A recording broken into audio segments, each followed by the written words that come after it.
Marking clearing order inbound. That's just wrong. We are surrounded by generals. Hold your position. Come, get up.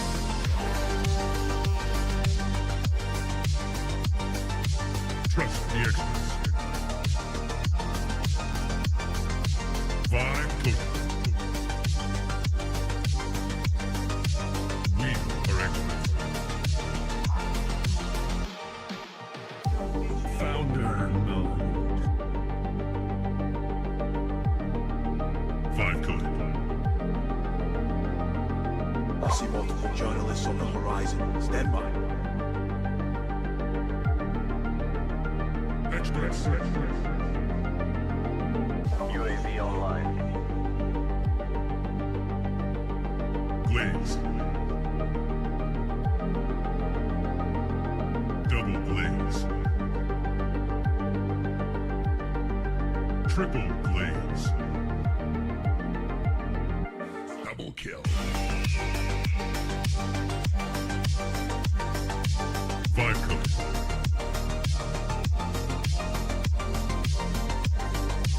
Wrong.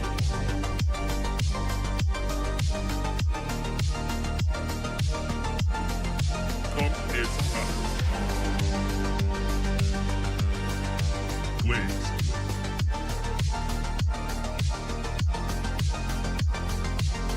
Team deathmatch.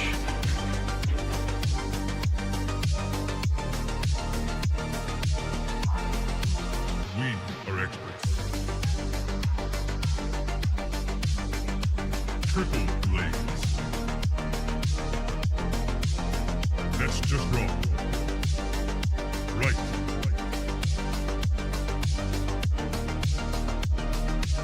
Marking clearing order inbound. Come, get up.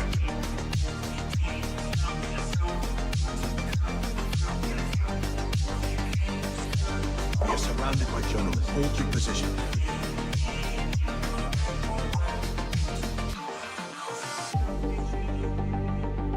Strike one. Strike two.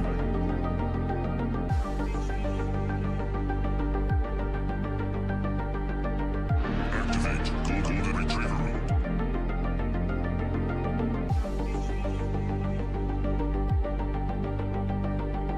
Trust the experts. Marking clearing order inbound. Vibe coded.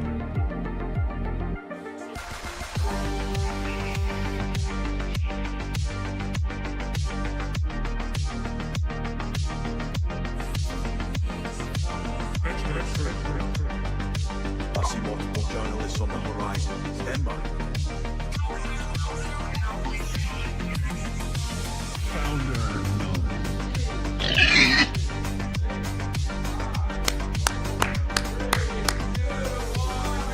You're watching TVPN. Today is Wednesday, June 10th, 2026. We are live from the TVPN Ultradome, the temple of technology, the fortress of finance, the capital of capital. Let me tell you about ramp.com, baby. Time is money. Save both. Easy to use corporate cards, bill pay, accounting, and a whole lot more. You go to Ramp. You want some accounting help? They're going to say yes and thank you for using us. And what else?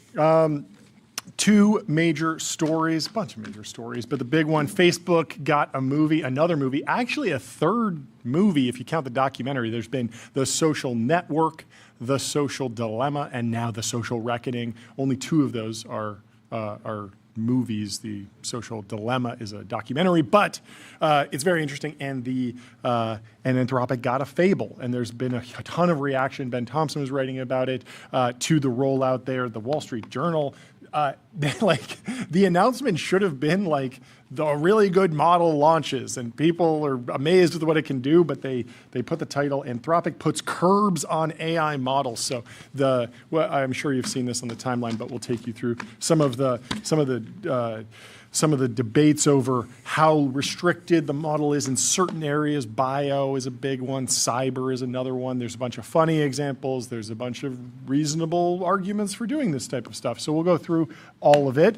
But Can we talk about who's joining the show today? Absolutely. We got a bunch of great guests. What a lineup. What a lineup. Hey, Clicky founder Farza Majeed is joining. You've probably seen his viral demo last week. We're very excited to talk to him about computer use, potential consumer AI applications, what he's doing to build hands-free AI voice assistants. The CEO of Snowflake's coming on. CEO of Cloudflare's coming on. Vinod Khosla from Khosla Ventures is coming on. And then Bret Taylor. Bret Taylor didn't even make the cutoff on today's lineup. What's going on here? Brutal. And of course, we have Markie Wagner. Markie Wagner coming out, founder, announcing, emerging from stealth with her new company. We're very excited to She's talk to her. fantastic. So I want to kick it off with the social network sequel. I want to watch the trailer for The Social Reckoning because Jeremy Strong is playing Mark Zuckerberg. I've heard people say, "Hey, he looks like Zuck. Like the styling is there." Henry says, But- no Doug from Semi-Analysis. Oh, we got to get him on. We should get Doug Let's on. hit him up. Hit up Doug. Let's get him on. Let's see if he's available. So Not that we have any time, but we'll make time. for we'll Doug. make time for Doug anytime. The one critique is Jeremy Strong looks a little bit older than Mark Zuckerberg did in 2011 because he They're is calling older. him Unk or Elder? It just doesn't. I think it'll color the movie a little bit in the sense that the film is telling the story of this like very difficult whistleblower situation, and it's different when it looks like a mature adult versus someone who was young and running into these problems for the first time. Anyway, Kat let's says play no the video. Matthew Prince. What? He is joining. Yeah, he's joining. We got the Cloudflare 12:30 CEO on. Pacific. 12:30. Get ready. We're going to go through Cloudflare. They have exciting news. I think it's public already, but I don't want to blow them up if it's going to be announced later today. Anyway, I want to react to the trailer. So let's pull up the trailer. Listen, before I go on, I want to make something clear. This is how it starts. Okay. I have a hunch you're not a fan of Facebook. But I am. I am here to help Facebook, not hurt it, okay? You sent me a message. What would you like to talk about? The chairman gavels the session to order. You'll read your opening statement, which we'll skip past for now, that's a separate session, and we'll move to witness questioning. Spell your name and state your current occupation for the record. So is it not Fincher this time? M-A-R-K-Z-U-C-K-E-R-B-E-R-G. Let's see. And your occupation? Zuckerberg. I'm a professional Oh, it's defender. co-produced and I ran directed by crossfires on Aaron political Sorkin. groups where 30% of content hits multiple risk factors. Hang on, I don't understand Companion what you're piece saying. to the social Are you a network. tech reporter? Ish. Ish? Is this Mike These guys Isaac? are counting on the next round of I congressional don't testimony think to so. make you likable, Mark. Jeff I'm Horowitz, happy to lend a hand, but I think you're who doomed. wrote Broken Code. He was a journalist at the Wall Street Journal. He is a journalist at the Wall Street This Journal. company and Broken that a number guy of global are playing news an stories, unprecedented role in our lives. including the Facebook files. The fire hose of bad information you are injecting into the air Ooh, supply Bill is Burr. becoming jet powered. I'm a free speech absolutist. I'm not the one who's lying, and I'm not stopping them from seeing someone who is. Not a bad Zuck impression. He's got the voice tone pretty down. Worse as a result of time spent on the platform. Senior leadership knows and is doing nothing. I know there are easier enemies to make. The Mafia would be an easier enemy to make. So what would you need? To stand up the story, the internal documents. This is a material violation of my NDA. We're twice as big as the biggest country on Earth. We're not fighting with Congress. We're post-government around here. Please. Twice as big as the biggest country Let on me quote Earth. that. We have What? 102 hours to get From a everything. user standpoint? Oh, okay. Users. I don't want to be made an example of by a guy with unlimited resources. Harm, I promise you, is imminent. People around here understand that when I say no, that's the end of the debate. I'm not 2 years out of a dorm room anymore, Charlie. Look around. Man, if they were trying to go as inspirational as The Social Network, they really missed the mark there. What happened? Yeah, so that their intention was to try to fire up the next generation of entrepreneurs. To inspire them. It seems like they missed the to mark. inspire yeah. them to inspire them, to that uplift you them. can build any business out of your dorm room. Yep. And also, it feels I like think they if the goal of this film is to really take the viewer inside TBD and Meta Superintelligence and what's going on with Nat Friedman, Daniel Gross, Alex Wang. Like, Yeah, I didn't it see feels like they just dropped the ball potentially. It's sort of crazy. Yeah, like I didn't see like anyone that even resembled Jan LeCun. That is crazy to not highlight that and what's going on over there. The launch of the Llama 4 moment, that could have been the crescendo. Yeah, and Behemoth. And all the Especially drama that around graphic that. of that You want drama. You want Hollywood drama. You want Oscar bait. Llama 4 Behemoth. That story is going to put butts in seats. That's right. No, more seriously, it's hard for me to. It's going to be really hard to not look at Jeremy Strong and OC Kendall. Yeah, because you're a Succession guy. So this is the sequel to The Social Network. And instead of chronicling the birth of Facebook, it's the story based on the 2021 Facebook leak by whistleblower Frances Haugen. It's going to be dramatic. It's not going to make people like Facebook more, and it's probably going to make Americans even more distrustful of tech. What's interesting here is that if you stop a random tech person on the street and ask them, like, what is the social reckoning about? They might say Cambridge Analytica, because that was another drama moment. And I was sort of like, is it Cambridge Analytica? Is it the Haugen thing? And a lot of people don't even remember what the whistleblower story was. Little refresher there. It was an internal document leak. The Facebook files showed that Facebook internal employees were aware of harmful societal effects from its platforms, yet persisted in prioritizing profit over addressing these harms. Now, Nikita Beer chimed in, who now works at X, a rival platform to Threads, and said, Zuck makes a lot of mistakes, but this isn't one of them. Meta literally had multiple teams of $1 million per year engineers working on teen mental health, and they had the agency to override big product decisions. They're probably a thorn in Nikita's side because he's trying to maximize click-through rates, maximize attention, and he's getting pushback from, hey, there's guardrails here. And he says, the story this movie is actually a product manager who didn't get a promotion, and so that's the pushback. The only thing. What's that? And the only thing with that argument is, like, you could make the same argument as, like, the cigarette company has $1 million like doctors and researchers focused on making sure cigarettes are as healthy as possible. Yeah, right? Yeah, and especially with the new fertility data, I think that there's a new cycle brewing of, like, exactly how bad is social media. I still don't really buy the addiction thing, just because I'm familiar with, like, addiction defined in nicotine, which is, like, extremely addictive. It's chemical, and, like, you have cravings. Like, if you forget your phone, like, do you have the same cravings? It's sort of different, and but there is, like, a very serious discussion going on around social media and its effects, and this fits the right phone into addiction that. thing is like very real. I was at an event last night, and they required everybody to put their phones in these sort of, like, locked bags, so you could go outside at any point. And you felt sick. I didn't feel sick, but I noticed probably like 20 times throughout the night. Yeah, I was thinking of going for my phone. Yeah. I didn't start having, like, physical withdrawal symptoms. Yeah, but the craving was there. Yeah, I just kept thinking about it. It was like phone. It was like phone noise, right? Phone noise, like, yeah. Noise. Oh, this is real. I was having some phone noise. Yeah. Okay, so yeah, that's legitimate. So the question that I had really quickly is, like, what is the impact on Meta? Like, we can pull up the stock chart. It's a $1.5 trillion company. They're trying to raise more equity for the AI build out, hire people. Like, is this good, bad? What does it look like over the short, medium, long term? So short term, I think this was amazing timing. They really got lucky because, as we will talk about, like, the fact that this trailer dropped the same time as Anthropic's Fable 5 was incredibly fortuitous, because Fable just took over the timeline. And no one was really talking about this in tech. Tech insiders won't really see or talk about the social reckoning this week. Case in point, I put it second in the newsletter when I wrote it up.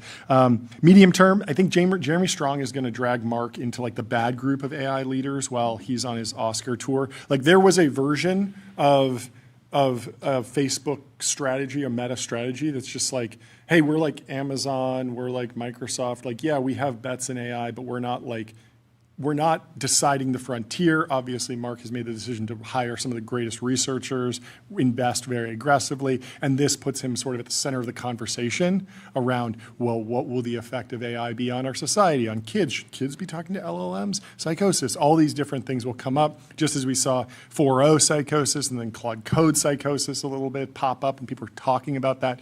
Like, you're priming the pumps for the next wave of like, oh, a bunch of people went into the Meta app and like they had a bad time, and now we got to talk about that. So I wouldn't be surprised to see the next version. What do you think Mark is going to be more annoyed about this week? The fact that SpaceX is going to be valued meaningfully higher than Meta, or this trailer? It's actually a tough one. I don't know. It's actually a toss-up. I mean, I think the real one is Fable 5, because like if Meta was using a ton of Anthropic models, and then the new model comes out and says you specifically can't use it in MSL, the most important initiative in the company, like that's like a pretty rough thing where you're like, oh, I've been working with this company to develop my models for my family of apps, and now I can't use them anymore. But if they do, Meta is spending billions of dollars a year with Anthropic. Yeah. They have been for a while. ARR, but Yeah, they will spend billions of dollars this year. And the question is, like, if Anthropic does allow Meta to use their models for Meta's AI research, what does it say about what Anthropic thinks about Meta's potential in AI? Secretly love ads this whole time.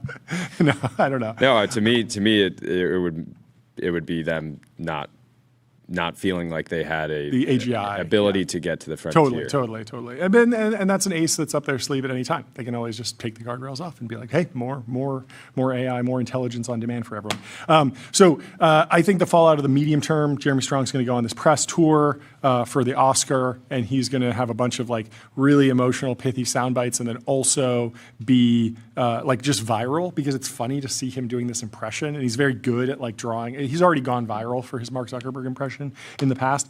So I wouldn't be surprised to see the next version of a Bernie Sanders press release about AI highlight Dario, Sam, and Zuck instead of what has historically been the order, which is Sam, Dario, and Demis. So it's always based on like perceived industry power and negativity around personal brand. So they have to have a scary quote, and then they also have to have a lot of power in the industry. Zuck's power in the industry is rising.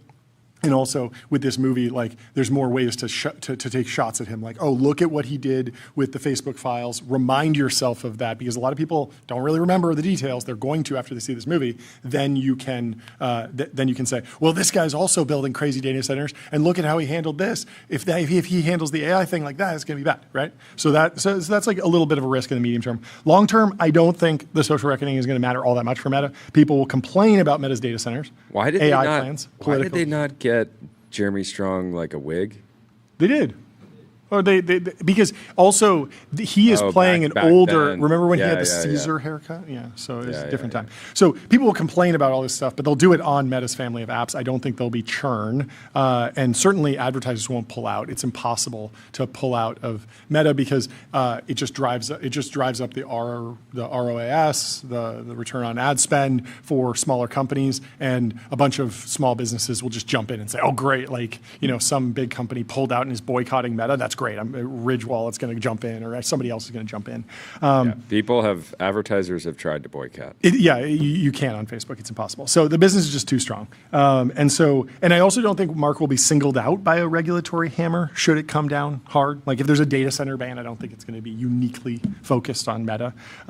Only Dario and Sam have like true scapegoat risk because they run pure play labs and have been so noisy about AI, and they have the biggest revenues in the category. There might be data center regulation, but it won't unfairly target Meta. So anyway, that's my social reckoning take. Let's move on to Fable, which launched yesterday, and the model seems like incredibly impressive. I've been seeing these like vibe-coded games that look really, really good, and for some of those, I haven't seen those like the vibe-coded games hit really well on social media because you take a video of them and you show the example of what it built, you share the time, and people just sort of believe it. It could be embellished, but in general, these feel like pretty solid. Of course, like making a great game is a great mechanic, and there needs to be multiple levels, and like a single demo of like a forest putting in is not quite there, but really, really useful. And I'm sure we'll see a bunch more examples of like games as memes, simulators, and these things are going to get easier to build. That's really exciting. Of course, there was a bunch of debate on the timeline yesterday, and it's bleeding into today around the latest model, Fable 5, their first Mythos class model that both seems remarkably good at long horizon tasks like software development and knowledge work, but rejects requests related to biology, cybersecurity, and frontier LLM development. Interestingly, I haven't seen anyone share rejections around anything else. Like, did they remember to reject like build me a nuke? Like, 'cause I haven't seen anyone try that, and it'd be very funny if it was like, oh yeah, just we didn't get around to that. Or there are so many other things, but I think a lot of those other like things that you should reject, queries that you should reject, have been ironed out in previous iterations. Yeah. So going back, the say a slur was a big one for a while, or say something rude, or and it's make a different political statement. To like pausing a chat, basically just like shutting down a conversation versus like switching you to a less performant model. Yeah, and it creates this like screenshot that went viral pretty much continuously yesterday. And so this aligns with Anthropic's focus on safety, but as many people have pointed out, it's also just good business. You don't want competitors using your products to directly create competitors, and you also don't want financial liability or negative headlines from bad actors using your models for nefarious purposes. Ben Thompson called it true alignment. The take safety seriously culture aligns with business value creation, which is very, very rare. Oftentimes, the like be good or your culture limits what you can do and actually hurts your business, but it's something that you do in favor of brand. Like Apple would probably be more profitable if they were using like diesel generators for all of their data centers. They went clean energy because they wanted to have an environmental brand, and over the long term, it's helped them, but in the short term, it's been rough, of course, and expensive. So Ben Thompson writes, what is so fascinating about Anthropic, however, is that while I'm sure some executives of the company are thinking this way, I also totally believe that the employee base broadly also happen to believe that they are doing the right thing. It's fascinating to observe. Me, the rational business analyst, sees a hard-nosed but understandable decision to cut off would-be competitors. Anthropic employees and advocates, the true believers, see a regrettable but understandable safety decision that ensures that responsible and thoughtful people, themselves, of course, will be the ones guiding our AGI future. This is true alignment, and it's an incredible accomplishment. Facebook has tussled with this a bunch, and we already talked about that. But to be clear, the Fable 5 rejection threshold really does feel way too low from what people are saying. Tons of examples on the timeline of a biologist just saying hi to the model and getting kicked down to Opus. I saw you shared, someone just said cyber with the devil horns, the purple devil horn emoji, and it's like, we're not going further. Of course, like bringing down like a broad hammer, you can always dial it back over time, but every rejection is this implicit invitation to hop on the phone with an Anthropic sales rep and get on the Mythos enterprise plan. And that's where the real dollars are too. The timeline is unhappy because the idea of democratizing science, technology, all of this is very alluring, but the pool of dollars available from all the biohackers in the world probably isn't close to the budgets available from big pharma. And so again, you're in this like rational business analyst situation, and you fail to see how this is that damaging, except to like the hacker community. The real tricky part is how frontier AI research is handled. Instead of outright rejecting the query and bumping the user down to Opus, the model appears to answer but quietly gives a degraded answer. And this was disclosed in the model card, which is interesting. So this is again reasonable. Yeah, but not disclosed to the user in the product while they're paying for which is a different path than bio and cyber. So if you go LLM frontier research devil horns, it will actually give you an answer. Apparently, it won't bump you down immediately, but so it doesn't disclose that, which is odd. Outright rejecting requests for AI research and just saying, "Hey, user, sorry, this model doesn't work for that type of project. Please use another model or contact sales if you want help with this." Would have been much more in line with the bio and security and cybersecurity strategies, and then they also could not have disclosed. And it's also possible that they just didn't need to disclose this at all. Like, they could have just released a model that was intentionally nerfed on AI research, it would have shown up in the benchmarks because people would have benchmarked it on some sort of AI research bench and been like, oh, weird. It's really good at all these other things, but it's bad at LLM research. And maybe that would have been a bit of a brand hit maybe, but users might never know that the model was intentionally degraded around this category of work. So that leaves this third, more worrying position, intentional degradation without disclosure in the model card. There's no evidence of this, but it's possible that other workflows might be nerfed, and there's no law or even convention around disclosure. Again, maybe good business, but a weird situation to be in.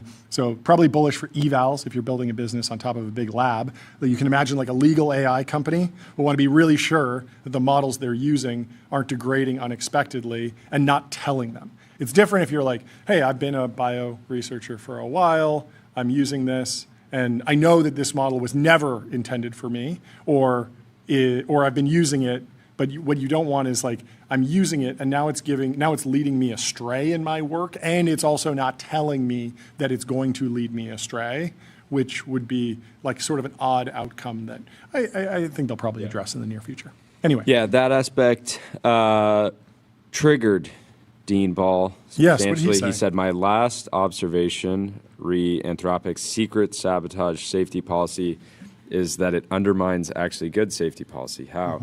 First, it is very plausible to describe this as anti-competitive behavior. Even if you're maximally sympathetic to Anthropic here, you must admit this, and it is behavior being justified in the name of AI safety.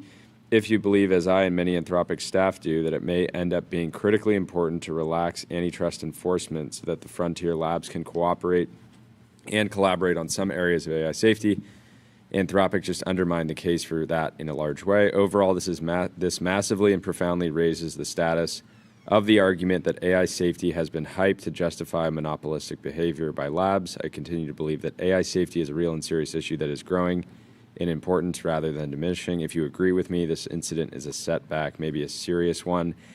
And third, he says, as I have observed elsewhere, Anthropic's official corporate policy is structurally identical to the fact pattern alleged against them by the Department of War. I still think DOW acted both falsely and wrongly in that fight, but it is no longer possible to defend Anthropic with a full throat after this incident. This raises the case for heavier-handed regulations. Anthropic is making an awfully good case here that their product ought to be treated as utilities, and thus their alignment practices should be a matter of public policy rather than private property. I am starkly opposed to this sort of state power grab, but Anthropic is doing more to justify it than anyone else.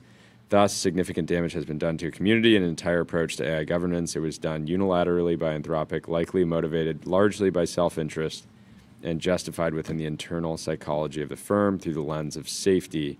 I suspect this is fixable in the economic and legal senses for Anthropic, but I fear that trust has just been broken and the goodwill extinguished. Will take very much time to repair. And just to Anyways, level set on that's Dean Dean's. Ball, he wrote the AI action plan, but then also came out very publicly in support of Anthropic during the conflict with the Department of War, saying that the Department of War is completely overstepping by pushing towards supply chain risk designation, putting pressure on Anthropic for not wanting to work with the government in that particular way. Obviously, there's a whole bunch of new data that's been released and stuff, and that conversation has evolved. But he's not. He doesn't strike me as some like crazy hater. Anyway. Let me tell you about Railway. Railway is the all-in-one intelligent cloud provider. Use your favorite agent to deploy web apps, servers, databases, and more, while Railway automatically takes care of scaling, monitoring, and security. Doug O'Loughlin was also sort of mixed results on Fable. He says, when it works, it's brilliant, but the unilateral guardrails make me frustrated beyond all belief. He has a folder of health information with like 100 days of Aura health data. This is a very logical thing that people would do with Codex or Cloud Code, gather up all your health data. I actually talked to a very, very prominent person in tech about how they got into vibe coding and CLIs, and one of the first things they did was reanalyze some Whoop data, reanalyze some health data, and he correctly detected sleep apnea and went and got it treated. Like that is, it's not the cure for cancer, but that's like incredibly awesome and like very, very good and exactly what you want to see. And who knows, maybe the thing that you detect early could lead to an increased risk of cancer in the future. And that would be a really, really big win for our society. And so little bit tricky there. He says there's a private investment in the life sciences tool space. Guess what? It's not safe. Doing some code scanning for vulnerabilities, not safe. I get the safety,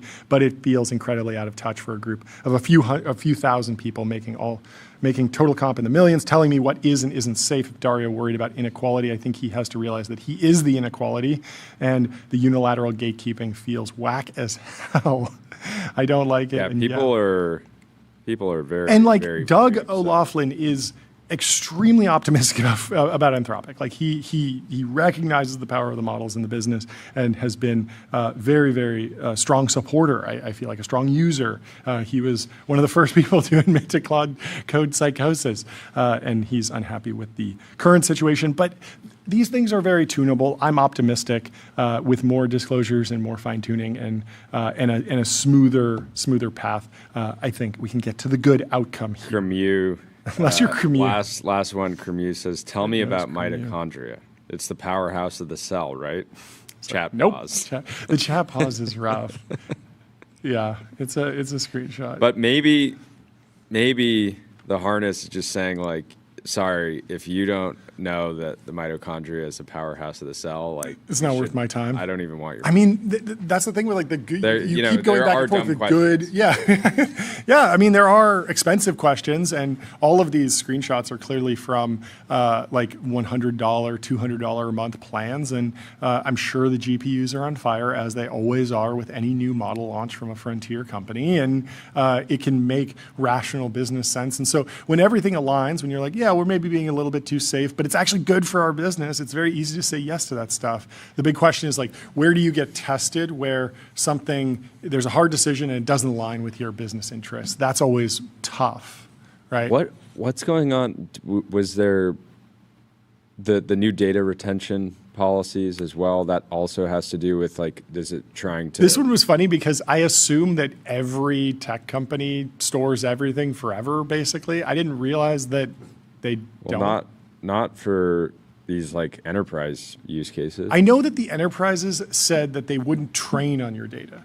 But like when I go into any chat app, I expect to have my data from a year ago still there. Like in fact, one of my main critiques and frustrations with these apps is that when I go to them, I want to be able to, instead of hitting the search bar, just go into the chat box and say, hey, remember a couple months ago we were talking about CrowdStrike and I had you pull up some data. Can you just go refresh that, get the original thing? And a lot of times these apps are like, like I don't really have access to all your chats, but like the chats are clearly saved. But so I understand people were upset about this, but it didn't fully clock for me. Why? I understand the training thing, but yeah, and they're very explicit. They're not using the data to train. They're not. Okay. Oh, well then that's good. So the steel man, I believe, was that you need to hold it for 30 days because companies, probably international companies, competitors, will set up a ton of shell corporations and send out like pseudo-random queries over random times, over random accounts through VPNs, and they will triangulate something that is useful to distill or learn from the model. And so by keeping it all, you can now run analyses and look at, wait, is there a pattern where 25 different accounts that seem completely unrelated all seem to be triangulating the same question? That seems reasonable to me, but stay out of my data. I'm built different. I'm not distilling anything. Well, I don't know. Anyway, I think it's time. Let me tell you about Shopify. Shopify is the commerce platform that lets you grow with your business, that grows with your business, that lets you sell in seconds, online, in store, on mobile, on social, on marketplaces, and now with AI agents. And speaking of AI agents, we have a founder of a company. I don't know if we should call it an AI agent. What are we calling it, Farza? Are you creating a new category? Introduce yourself. Tell us what you're building. What's going on, guys? Thanks so much for hopping on. Nana, of course. Farza here, working on Hey Clicky. Yeah. Man, what is it? It started as an AI teacher, Yeah. and I guess now it's an AI where you can essentially talk to your computer and it does whatever you want it to do. From It's like personal super intelligence, and you got there before the big man. I love it. somehow, I feel like the big man doesn't even know what they got sometimes, you know, and it takes the little guy to figure it out. I love it. I love it. I'm always rooting for the little guy. So, reintroduce the product because you went viral last week, but it feels like you've been working on this for a while. What's the nature of the team, the structure, the funding? Like, what's actually building this? What's adoption been like? Like, where is the product today? Yeah, I started 8 weeks ago. I just wanted to build an AI that could teach me that could teach me DaVinci basically while I'm like actually using DaVinci. And I thought it was kind of really and this is terrible. DaVinci Resolve, the color DaVinci grading Resolve. and video editing suite that's free from Yes. Blackmagic Design. Got it. Exactly, yes. So like DaVinci Resolve complicated program. Yep. 1 hour YouTube videos were Yep. in it. Let me just build an AI that can help teach it to me while I could talk to my screen and I could learn. I've been there. And put it out. And I thought it was really a really bad idea. Mm-hmm. One of my friends just had to post it. So I posted it and it goes really big Mm-hmm. about 8 weeks ago. After that, I didn't keep working on it. But then the cool thing was I saw all these people, you know when you put something new out there, you have all this emergent behavior kind of start happening. Yeah. So when you let a human being talk to their screen, what did they start doing? Turns out they start doing a lot of crazy things, all the way from watching anime with Clicky, all the way down to like learning like Blender with Clicky. That's so cool. Because it's so easy to just talk to your screen. Yeah. And that's kind of where it started. Yeah, about 8 weeks ago. Okay, It's just- so and it started. It was go ahead. I just want to hear about like the unhobbling path because I imagine that there's demand for, like these chat interfaces have existed for years where you open an app and you do the voice mode and then you have it read it back to you. And there's some that are more polished than others. But when I think about using a computer, I think rearranging windows. I want anime over here and DaVinci Resolve over here and the YouTube video over here. And I want to be able to puppeteer the mouse and the keyboard, have full context. So I need to be taking screenshots every minute, every second, 30 times a second. 144 hertz, like what are we doing there? How are you getting the data in? And then what's actually under the hood because you need to process the voice, actually produce an output. And it's surprising to see a harness like break out of this so quickly. Yeah, it's actually so simple. We use GPT real time up front to give you it's like the first layer to give you like the really quick answer. Okay. But then if you want like a deeper kind of like a thought process over the image, if you're in DaVinci Resolve, if you're in some complicated software, we now use Fable 5 actually by default. Yeah. So now Fable 5 is like absolutely mind blowing in terms of how precise it is on screen understanding. So we use that now by default when you want to like understand something on your screen. But yeah, we only actually get a screenshot when you press a button. Okay. When you press the button. One screenshot. But it's really crazy because we can still detect the program you're on and stuff, and that's already really helpful. Sure. Like if I know you're on Notion, for example, and you're there for like 10 minutes, I can just ask you and be like, hey, like, what are you doing? Like, can I help you? And I think it's that sort of new modality that's like been really exciting because that's something that's just not possible today with any chat interface. Yeah, it's more like a coworker walking up, like a coworker just like being like present and like kind of like sometimes you don't need help until you're asked, right? Or you don't know. I kind of describe it. Yeah. Yeah, I kind of describe it as like having this 23-year-old intern with like a decent, like a new grad that's always watching over my shoulder and is pretty much like seeing patterns in what I'm doing and then just tapping me and saying, "Can I do that for you?" If I had that, of course, that would be awesome. But it'd be cool if everybody had that. A lot of these frontier models are expensive. How are you thinking about the business model? Because it seems like you've built something useful. People should just pay 10% on top of whatever the metered rate is. But at the same time, in consumer, prosumer, subscriptions, flat pricing is very popular. But that introduces financial risk to you. You have to understand your costs and how they change. What do you think the business model will be as you grow the business? Yeah, I mean, believe it or not, like people are very open to paying large amounts of money, like normal consumers, like large amounts of money for like more for having better access to these models. Sure. To different interfaces. So right now we just charge a straight up $20 a month. Okay. But even then there's a limit. You get like for $20 a month you get 150 agents on Clicky. Sure. But even that's very specific because once you pass that number, that's when we start losing money. Yeah. So everything's done in such a way where it's pretty cost effective. Also, like, just so you guys know, like just calling like Sonnet or Opus or Fable, it's kind of cheap overall. The expensive part is like agentic work. That's really expensive. Yep. Like, just to give you an idea, on GPT 5.5, if you tell Codex right now to like go and click add to cart in Amazon, that costs 25 cents by just API. Yeah. And I know because I'm seeing the cost myself. Yeah. And so there's a lot of tricks to kind of reduce that. But no, overall, there's so many tricks to making agents cheaper, more efficient, changing the model based on the request. And I didn't catch it. You have raised for this, or you haven't? In the process. In the process. There we go. There we go. If you're out there. Yeah. But if you're in the process, that means like you didn't launch this and be like, oh, I'm down to be losing like $5,000 a day. Sure. You know, on like you've been focused on the economics probably earlier than you would have been if you had raised money out the gates.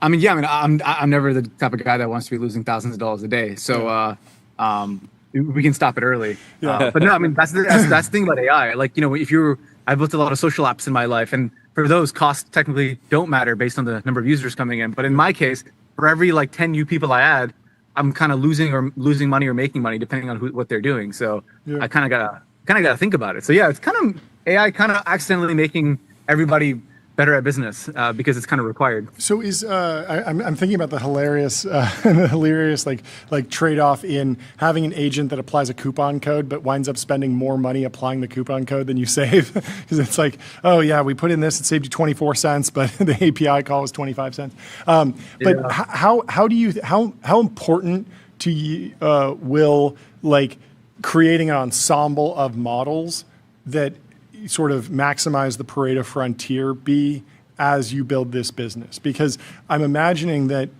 any day now we're going to get somewhat useful on-device models on Mac from the new Siri models, the on-device models. Those will probably be very limited in what they can do, but useful for some things, and that's free for you. Then you'll have open source, legacy models, GPT-4 class stuff, and then you might only call out to a Fable 5 on demand. So do you need to build your own router, or is there a tool that you'll be using? Like, how important will that be from the interactions that you're seeing? That's a great question. You're pretty much asking like, what's the harness? And we just built our own. Okay. Because technically, like, this is all so early where there's nothing to use off the shelf. Yeah. You have to think deeply about it yourself and then build it yourself. So for example, let's just say, you're on Clicky right now and you're saying, hey, Clicky, I want you to actually research the latest in the Iran war and put it in a Notion doc for me when you're done. Sure. What now? Like, should it hit Opus? Should it hit Codex? Should it hit, like, it's actually depend. And so like we can take all those requests today and just route them ourselves. So yeah, we use like 4 models right now underneath the hood. And do you have a model that's doing the routing?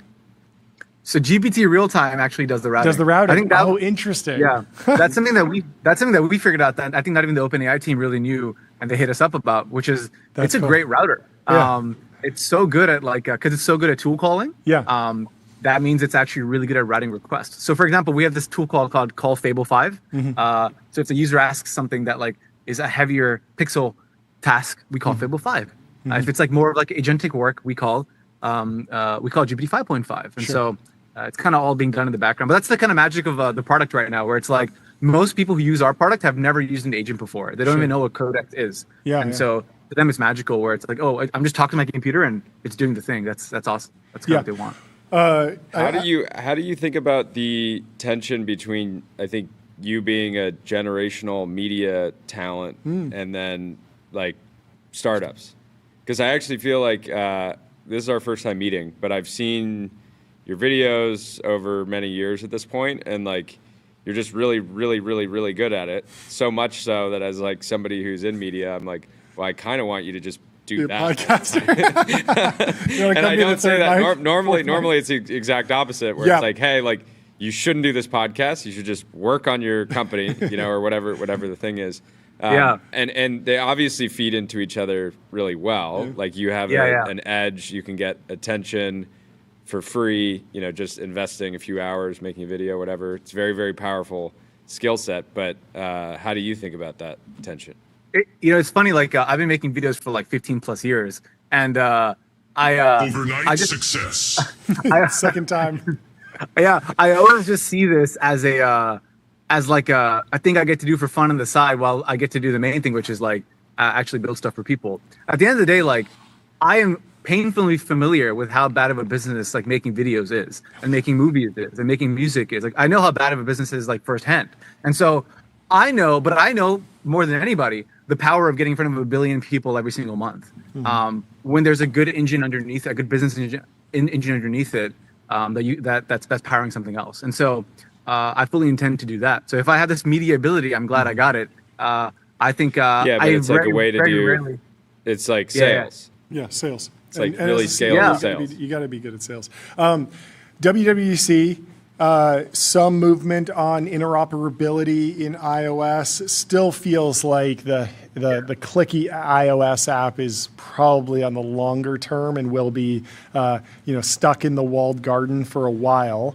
But what I'm interested in is that, do you see just a really, really solid market? Because there's no DaVinci Resolve iOS app that I'm aware of, and certainly people don't. There are like prosumer sort of professional tools that really only exist on a desktop or a laptop. And so, are you interested in like going and hacking on crazy workarounds to build something that like maybe makes people a little upset in Cupertino, but gets you into that more casual mobile space?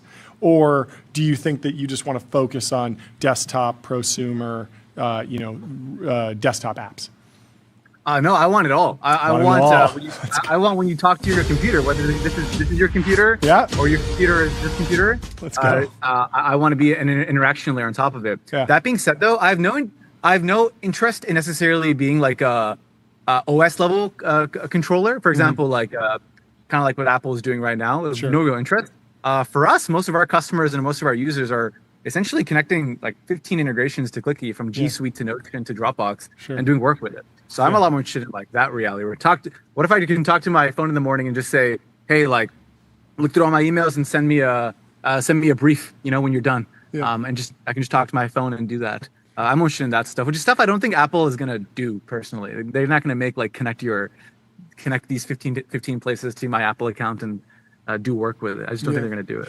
How do you think the health of like open ecosystems in desktop software is broadly? Because there's two ways that you could like update an Excel file, or there's actually probably a bunch, but you can puppeteer the mouse, move over, click, type the cell, save, or you can just go edit the underlying CSV file in like raw text and then just refresh the front end. And I imagine one's way cheaper for you, so you want to like lean into getting the MCP servers, the APIs, the file writing, like the CLI,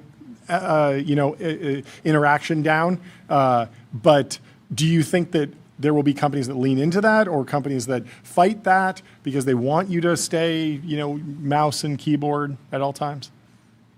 That's a good question. I don't think so, because at the end of the day, what Clicky is doing in the background, just so you guys know how it works, we literally took the Rust binary that's in Codex and we package it with our app. Okay. So that when you actually call the Clicky agent, you're just calling a subspawn of Codex. Yeah. And so this is on purpose. Like I just want to use the best model and the best kind of thing possible. Yeah. And so, no, I don't think that's going to end up happening. In fact, it's better. For example, if you ask me Clicky right now, hey, like, how do I actually like add a formula to this Google sheet here? Sure.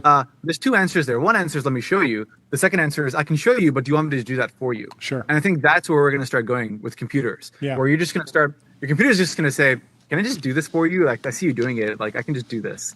So I think that's where we're kind of going. Well, good luck with the fundraise. I'm sure you'll be back on the show soon. Let us know when it closes. Yeah, I'm incredibly excited for this. Yeah, I love watching you win and have fun in the process. Yeah. It's great to time. finally meet you. Congratulations. We'll talk to you soon. Have a good one. Later. Let me tell you about MongoDB. What's the only thing faster than the AI market? Your business on MongoDB. Don't just build AI. Own the data platform that powers it. And up next, we have Trent from Sidetalk. He's a creator and co-founder of Sidetalk. He's in the waiting room. We'll bring him into the TV in Ultradome. He helped turn Knicks fandom into one of the internet's most recognizable sports media brands. How you doing? Take us through it. How is New York? How is it going? Yo, it's crazy out here. I'm not going to lie. Okay. I was about to do this interview from my apartment, and then I realized, hold on. Yeah. Has anyone done a TVPN interview live from the streets of New York? You got to go to the sidewalk. This is a You're first. The founder of Sidetalk. This is amazing. Come on. Amazing. For Right those here. who Live. don't know you, take us through your media empire, take us through your strategy, break it down for us. Okay, so I have a little company called Sidetalk. You might see the logo. And pardon the potential loss of voice from this Knicks crowd. But, you know, we kind of pretty much run around New York City and let people do and say whatever they want into our microphone. We created the Bing Bong trend years ago. We created these Knicks videos. Unfortunately, there's a little bit of chaos outside of Madison Square Garden due to us. But yeah, we're pretty much let people say what they want in New York. And it's pretty fun and entertaining. What's the secret to a good street interview? You got to keep it shareable and engaging. It sounds obvious, but like, why would you want to watch an interview of someone talking about something boring or low energy or anything like that? What would you want to send to your friends? And that's kind of the principle. So you ask people about like language model diffusion and like no. always. That's what we love talking about. Token pricing and all hedge funds, private all credit. Yep. Yeah. Gotcha. That's what the people want to see. We're going to start talking about that outside the Knicks games, I think. Yeah, so I understand that a lot of the, man on the street interview format these days, it can be very prepped. It can be, there's a PR person that's pitching some successful business person for the what do you do for a living. It looks candid, but in fact it's staged. Do you ever participate in that, or is everything candid? Is that part of the brand? We're 100% natural. On the streets, you don't know what you're going to expect. Organic. Okay. Yes, sir. Organic. But it's been really cool too. Yeah. Please. Go ahead. Then my follow-up is like, then if you aren't prepping and understand who you're going to be interacting with, like how do you vet, like where is the bar? If you see somebody walking and they have a baseball hat on and they probably don't want to be bothered, is there some sort of social contract where you shouldn't, like is there a doom scenario where everyone in New York is getting asked, what do you do for a living 15 times when they walk to go get their morning coffee? Yeah, honestly, it's a bit of an epidemic going on. I actually am kind of scared that I'm going to get pulled up on right now and asked what I do for a living or what song I'm listening to. Yeah. But, what song you're listening to? That's another one. The people of New York, I think they distinctify Sidetalk a little bit from that. They know we're not there to ask them something like, I don't know, so cookie cutter like that. Sure. And I don't know, now people come to us when they see the microphone, which is great. And we just go with the flow.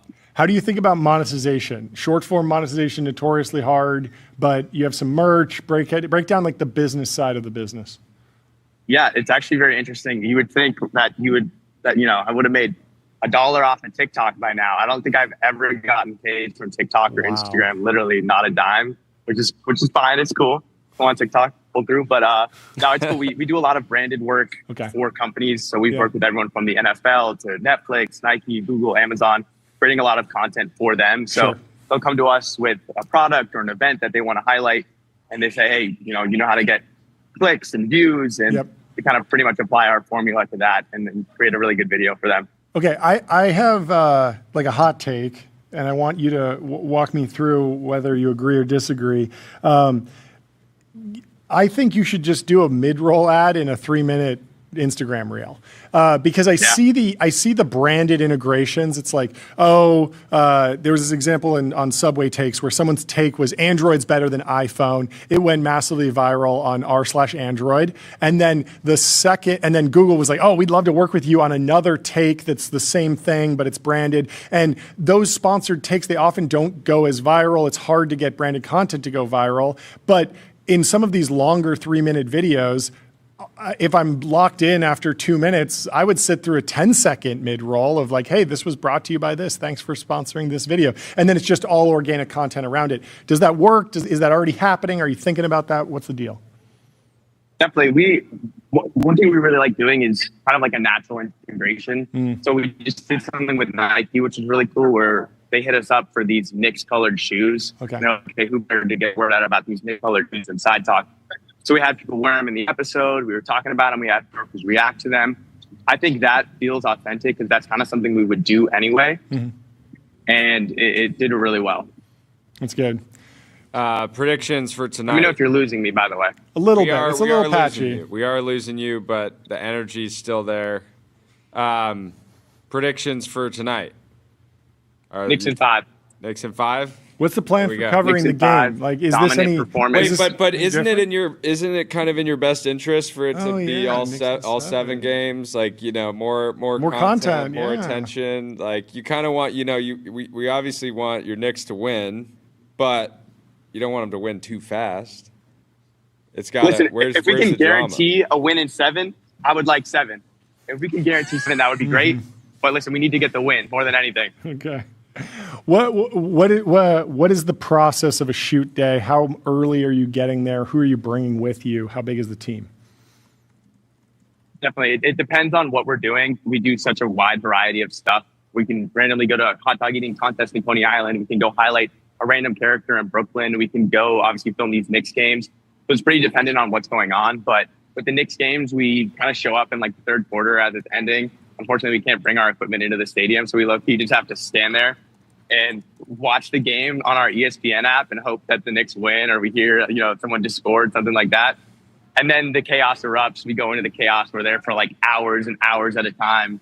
And at the end of the day, people see, 55 seconds, but we're out shooting for like 8 hours throughout these playoff games. Got it. Wild. Well, thank you so much for coming on. We appreciate you. Good luck. Yeah, we will. We'll feature some of your videos in tomorrow's episode from tonight. Good luck out there. Have fun. Be safe. Yeah, we'll talk to you I'm soon. hoping for Knicks in 7 personally. Let's do it. But Let's do it. Can't guarantee it yet. So have fun out there. Thank you for this walk and talk. Thank you, guys. Appreciate you. Yeah, great to hang, dude. Appreciate it. Thank you. Let me tell you about CrowdStrike.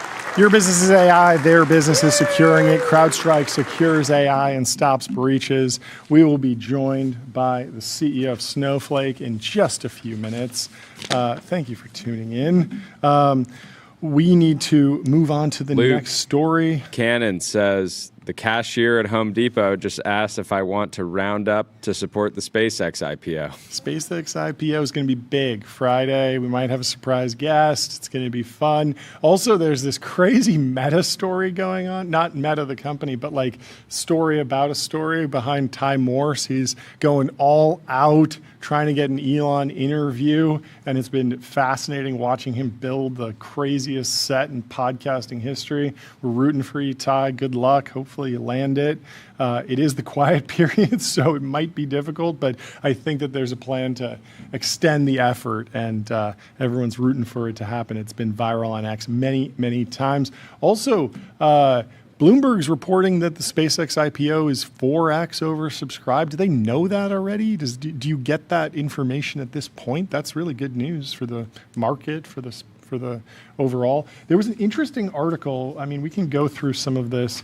I think this was in The Economist, SpaceX, talking about, where is it? Can the market swallow SpaceX, Anthropic, and OpenAI? Watch out for indigestion. But they talk about the free float. This was very interesting. So obviously, the company might be worth $1 trillion. How much of that $1 trillion is actually actively being traded? Like, sure, Fidelity might at any point in time have a price at which they're willing to buy more and a price at which they're willing to sell their stake. But founders are often locked up. Founders often want to maintain control. Employees are locked up for a certain amount of time. Certain investors might be locked up, unless you're Bill Gurley. Don't try and lock him up. Nobody can lock him up. He's a wild man. But the float is important because if it's $1 trillion company and it's the CEO passed away a generation ago and there's all financial managers in, it's only owned by hedge funds. This was the story of Take-Two before Strauss Zelnick came in. Take-Two, the makers of Grand Theft Auto, it was entirely held by shareholders, by financial investors. And they were unhappy with the management team, and the management team didn't have any equity. And so he was able to raise his hand and say, like, I'll run this thing. And they were like, absolutely. Thank you. And they let him take over the company without really putting anything up. He didn't need to do a hostile takeover, like bring a bunch of capital to bear to get control of that company and become the CEO. And it's been a fantastic success for him and fantastic success for Take-Two shareholders who stuck around for the Strauss Zelnick era. But the float matters. And at Microsoft, It's 100% floated. The free float is 100% because the founders have moved on and divested, and they're not locked up. At Apple, it's like 99%. Broadcom's also at 98%. NVIDIA at 96%. Amazon's at 91%. Only Jeff Bezos is considered sort of off the table. Alphabet at 90%. Tesla at 89%. And Meta is notably, of the big tech companies, the lowest free float at something like 88%, 86%. And the reason for that is because Mark Zuckerberg has a lot of control. If he sells his stake, he loses control. So no one's expecting him to sell, even if the stock goes way up or whatever. Like, he's going to maintain his position because he wants to run that company. Now, SpaceX is in an interesting place. So 13% of Meta shares are owned by Mark Zuckerberg. SpaceX plans to release locked up shares in a series of tranches. If its IPO issues $75 billion of shares, valuing the firm at its hoped for $1.8 trillion valuation, the initial free float, because if you buy the IPO, you're not locked up. You can sell the next day if you want. But this means technically it's not like the whether somebody's like buying through, investing through like JPM, Morgan Stanley, or Goldman, all these pieces. Like, technically you can go and sell. Yeah. They just might restrict you from other IPOs. So you would expect like serious, and this happens like on all the different apps, Robinhood, Public, et cetera. If you're buying into an IPO, they basically are asking you nicely, do not sell, don't flip here. Yeah. But people can. And so with how many retail dollars are flowing into this, I expect a lot of people that are buying, basically buying the IPO to start trading almost immediately. Exactly. But so importantly, it's only 4% of the free float. So only 4% of that 1.8 trillion. It's a lot of money, but it's only 4% will be really free trading. And then, of course, during the IPO process, you're vetting investors and you're trying to get the people that will hold forever. And Elon has done a fantastic job of that with the indices. So he's gotten the NASDAQ, the S&P, and a few others to commit. So although NASDAQ has already shortened the seasoning period before index inclusion to 15 trading days, the Russell slashed its waiting time to 5 days. Most share indices weight firms in proportion to the value only of the shares released for public trading. And this is important because people look at the S&P 500 and say, wait, S&P 500, a $2 trillion company coming into that, your weight, if you're just buying the S&P 500, is going to be more than 1%. It might be in the single-digit percent. That's a lot. And we've been talking about the S&P 499 for the bears, right? In fact, the initial weight in the S&P 500 will be around 0.1%. because it's just that 4% free float. And then it increases over time as the shares get locked up. We actually have a chart here of how the lockups work. And it takes basically a full year, almost 2, for everything to get unlocked. And it's also triggered based on share price appreciation. So if the shares trade up 30% or more, then more shares become unlocked and the road to 100% lockup ending happens slowly. And so just a little bit of an interesting deep dive into how the SpaceX IPO will fare. Anything else to talk about on that story before we move on? Apparently Senator Warren has urged the SEC to halt SpaceX's IPO, citing governance risks, Elon Musk's control, and potential foreign, especially Chinese investment concerns. She also highlighted SpaceX's role as a U.S. defense contractor. Senator Warren has never met a business that she liked, I think, except maybe large financial institutions. Who knows? I think she likes those. Well, we have our next guest in the waiting room, Sridhar Ramaswamy from Snowflake. He is the CEO, and we're very pleased to be joined by him. Welcome to the show. Thank you so much for taking the time. How are you doing? I'm well. Thank you for having me. I can imagine you're doing well. The company is doing fantastically. I am interested to hear, I mean, obviously there's been an emotional roller coaster, but I'm more interested in the data that you're seeing that shows acceleration, so much promise, so much opportunity in this particular business. Yeah, data is the foundation for insights. I worked in a data company, I worked in the search ads team at Google, where great data was the flywheel that made it into a great business. That's what we aspire to do with each and every one of our customers.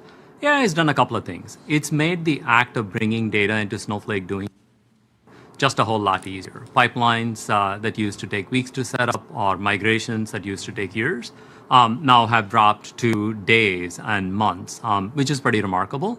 But people also realize how much more power they can get by having great conversational access to their data. And now with things like Snowflake Cowork, how we can actually solve pretty meaningful business problems in an interactive way. It's that loop that is compounding for us that drives a lot of our growth. Has there been any movement downstream for Snowflake? Whenever I hear the story of a data lake, a properly managed data warehouse as an entrepreneur, even in a small business, I think that sounds amazing. That sounds like the dream.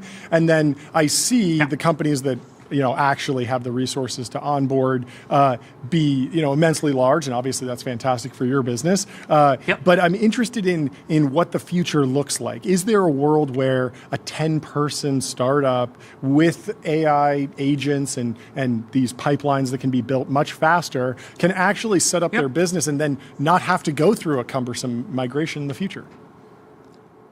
Yeah, we are seeing that happen in front of our eyes with Snowflake's own data team. They, like with every other company, used to years long. You ask them for a feature, they'd be like, here, take a ticket, come back, in a few quarters. What they've been able to do with agentic AI is grind through those kinds of backlogs very quickly. Absolutely. Data and agents are going to make it much easier to set up these things and have them evolve as they go along. I'll give you examples from Snowflake. We rewrote both our support teams and our SRE teams' software. These are the folks that take care of different kinds of problems that we get into an and the net result of that is by agents investigating the problem. And if you see enough instances of a problem that you have not seen, you go figure it out, go write a tool for it. It's now in a self-healing loop. I increasingly imagine that more and more operations get into that kind of a mindset where there are very competent agents, sets of recipes, you can call them skills, there'll be some other name tomorrow, that take care of problems, but it is a self-learning loop. That's what AI makes possible. Got it. Where are we in the path to fully automated migrations, fully automated new integrations? It feels like every new model release, we're like, this is the one.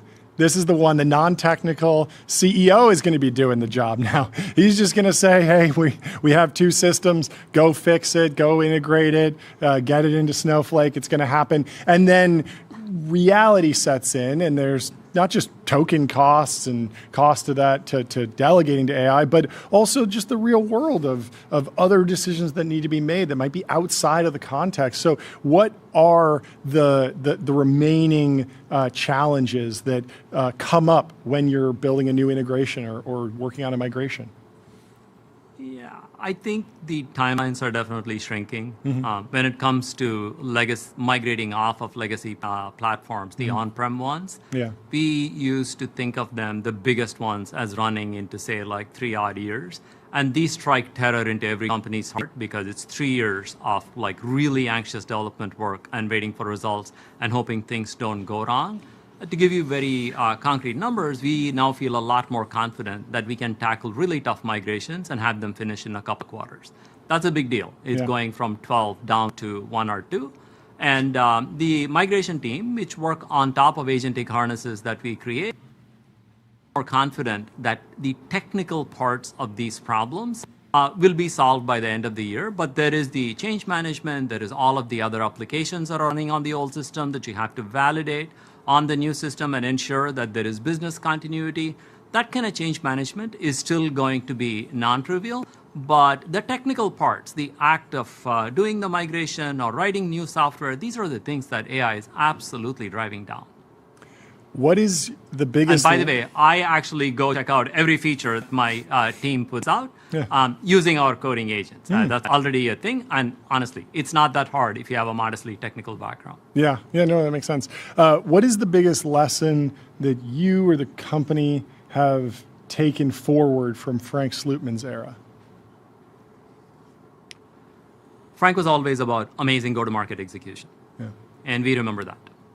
Okay. And in fact, our sales teams are incredibly well-versed now in our products and in AI as a whole, because we created products that could work for them.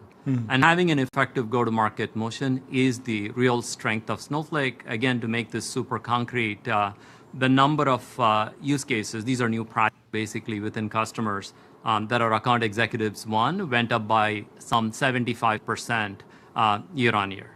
That's the power of sort of using AI to get work done faster. And that is a tradition that will continue. What we have added on is renewed focus that comes from a product-first person like me. And AI in sort of a generic way, or worry about things like what can it do. But I think sometimes what we forget is if you have a well-built system that uses like the latest, it's actually an incredible delight. All kinds of information that you would want. I was at a conference recently. Every piece of information that I wanted to know about a customer that I was having a conversation with, I would look up even live. If I didn't know that, I would do it in front of them and show them the power of Snowflake's AI. A big part of our success over the past couple of years has been internalizing this. AI is a different way to think about product and product delivery, and the companies that are going to succeed are the ones that truly internalize that. That there is a big chasm between how we did it with web pages and clicking on things to these agentic flows that can truly solve problems. Then how is the role of the sales rep changing, of the sales associate changing? Are you looking for any different skills, or are you doubling down on what worked in the pre-agentic AI era? First of all, a lot more familiarity with Snowflake is a must. Sure. Because these folks now have access to products that show off what Snowflake is about. Yeah. I expect every sales rep to have Cowork on their phone and be able to show off the actual impact of having a product like that with ready access to information to each and every one of our customers. When it comes to our solution engineers, these are the technical pre-sales people. Used to be that we'd have 6 demos total for all of Snowflake, and maybe they would do a little bit of customization and say, hey, here's what Snowflake can do. Now, pretty much all of them are capable of creating a custom demo tailor-made for a specific customer in a vertical, in a way that makes sense to them, that will really illustrate the power of Snowflake. It's that kind of empathy that they can use the technology that we create to drive. I would say it's changed in a really, really big way, because a lot more possible, but the bar is also a lot higher in terms of what you're expected to bring to the table. Can you walk me through the partnership with Amazon Web Services? I'm sure you compete in some categories, but how did this come together? What does it mean for the future of your business? Yeah, we work with the hyperscalers. AWS is the biggest partner. Yeah. And we work with them on a number of different levels. We work on product integration. Sure. Buy a lot of capacity from them, a lot of GPUs that our inference team runs models on. But where we really shine is in joint go-to-market. AWS is an incredibly customer-first company. And if a customer says, hey, I want AWS plus Snowflake, they lean into it. They bring us. And we really focus on how do we solve problems jointly for customers. And there's a deep, deep relationship, both at the account level going all the way up to the CEO level, that ensures that problems that come up in practice get solved very quickly. It's the kind of partnership that one only dreams of. It's incredibly effective in practice. What's been your strategy for trying to predict AI progress? Because we have people on the show every single day. Somebody from a lab, somebody that's an investor. customers of the labs, things like that. Everyone has a different opinion. You have to weight them differently based on their incentives. But you're running a massive company that's leveraging these tools, but at the same time, you want to understand what the capability will be 1 year out, 2 years out, and it feels harder than ever to actually be able to predict that. I think this is a really good question and one that to deal with. I don't think the software industry as a whole has internalized that this precious commodity that we all loved creating by hand, which is software, the cost of creating new software is going to keep going down. I tell people that the best analogy that I can give for them is to go back to, let's say, the 2000s, when the cost of creating and distributing new content truly dropped precipitously. And you have to work through what is the implication of something like this. For example, I think simply getting deployed into an enterprise and being part of a workflow there is no longer a guarantee that things are going to keep continuing, because switching is also easier. I would say that's the first thing. Every company that's in the world of creating software as a big part of their business needs to think through what is the durable value that they are creating. I think it's a really hard question to internalize, and so we spend a lot of time just thinking about it. The second one, and this gets to the heart of your question, and I honestly just have a practice, which is that this is a bad time to be making 2- and 3-year plans. Anytime things are getting better or worse by 20-30% every month, the human ability to predict these things, which are exponential in nature, it doesn't really work. I joke to people that at this point in time, we should treat coding agents the same way we treat traffic. Any sane person is always going to look at Google Maps first before they go somewhere, because it's an all-seeing God. Agents are sort of becoming like that when it comes to software. And the more you have that open mentality, that more things might be possible with a new model release than was possible before, the more you will be pleasantly surprised and you'll be ready to take advantage of it. And so I stress that childlike quality in figuring out what is possible. Obviously, there are nuances to how do you put in work in such a way that even if the model got better, you'll still be able to take advantage of what you have done before. There are practical problems like that. But the biggest thing that I ask for is that open-mindedness to what is possible today, because a lot different from what was possible, say, a month ago. Are you positioning Snowflake as a company that's in the token path or in the token stream? I don't know if you've heard this phrase that's sort of new coinage for a position in the AI value chain. And it feels like you're firmly in the token stream, in the token path. But I'm wondering about what you think about that category. Is that narrowing you? Is that valuable to communicate to customers and investors? What do you think of the phrase like in the token path? It's a useful way to think about how value is going to get created. Mm-hmm. Remember, back in the web era, we talked about number of visits, number of unique visitors. Mm-hmm. These were the things, or weekly active versus monthly active. These were the abstractions that we used to ground the numbers that various people would report in a reality. You can think of the token path as existing along this path that is using the power and knowledge that these models have and creating value for customers. And both in the data where our coding agent called Coco comes into play, where we want everyone that wants to get value from data to be using it to create all of the artifacts in that path, but also in the consumption path, where our product is Snowflake Cowork, where I want every employee in every company to be able to access the valuable data that is in Snowflake, but also in other applications via things like MCP, to be using Cowork. And so we very much think about how can we be in this path of coding up the things that are going to drive consumption and creating value, but also in the path of how does an end user query enterprise data, take an action on that data, and also creating value. So we very much think about this. So my last question is, you said it's a bad time to be making 2 and 3 year plans.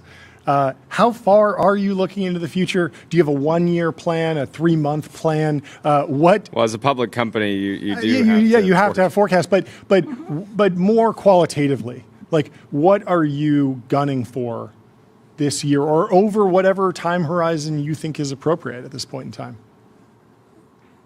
Our overall strategy is very clear. It's just what I described. Yeah. Anytime anyone wants to do something with data, I want them to use agentic tools that are created by Snowflake, Coco, for example, to be able to do that. We want to have the best data platform in the world so that whenever someone thinks, hey, I need a historical view of this, or I need an OLTP database to do this, they think of Snowflake. They can use any coding agent, not just our own, to be able to do that. Similarly, we think a lot about how can we make sure that we sell Cowork to CROs and demonstrate what we have done internally within Snowflake, just transform our own sales organization. So we think a lot about how do we take our customers through the same journey that we have been through in terms of how can AI make a difference to the business. There'll be a lot of details along the way, but that's the path that we are headed in, AI leveraging the full power of data. Well, congratulations. Thank you so much for taking the time to Yeah, come great chat to with meet us. you, and Great to meet congrats to the team on all the momentum. Yes. Stay strong in the token path. Thank you, guys. We Great love to to meet see you. it. We'll talk to you Cheers. soon. Have a good day. Goodbye. Let me tell you about Figma. Agents. Meet the canvas. Your AI agents can now create and modify your Figma files with design system context. Yes, apologies for the technical issues. Cutouts. A lot of people are We saying, haven't is seen this that AI? yet. It's not AI. Is this AI? There was some type of clipping. I've never seen that exact technical failure before where it cuts out entirely. We've heard scratchy audio. We've heard degraded video. The video was coming through crystal clear, but the audio was cutting in and out a little bit. But I think we got a lot of good stuff. Coco, they should have called the AI agent Frosty. Snowflake? Frosty. Probably intellectual property. Frosty the agent. Is a jolly, happy coder. Yeah, something.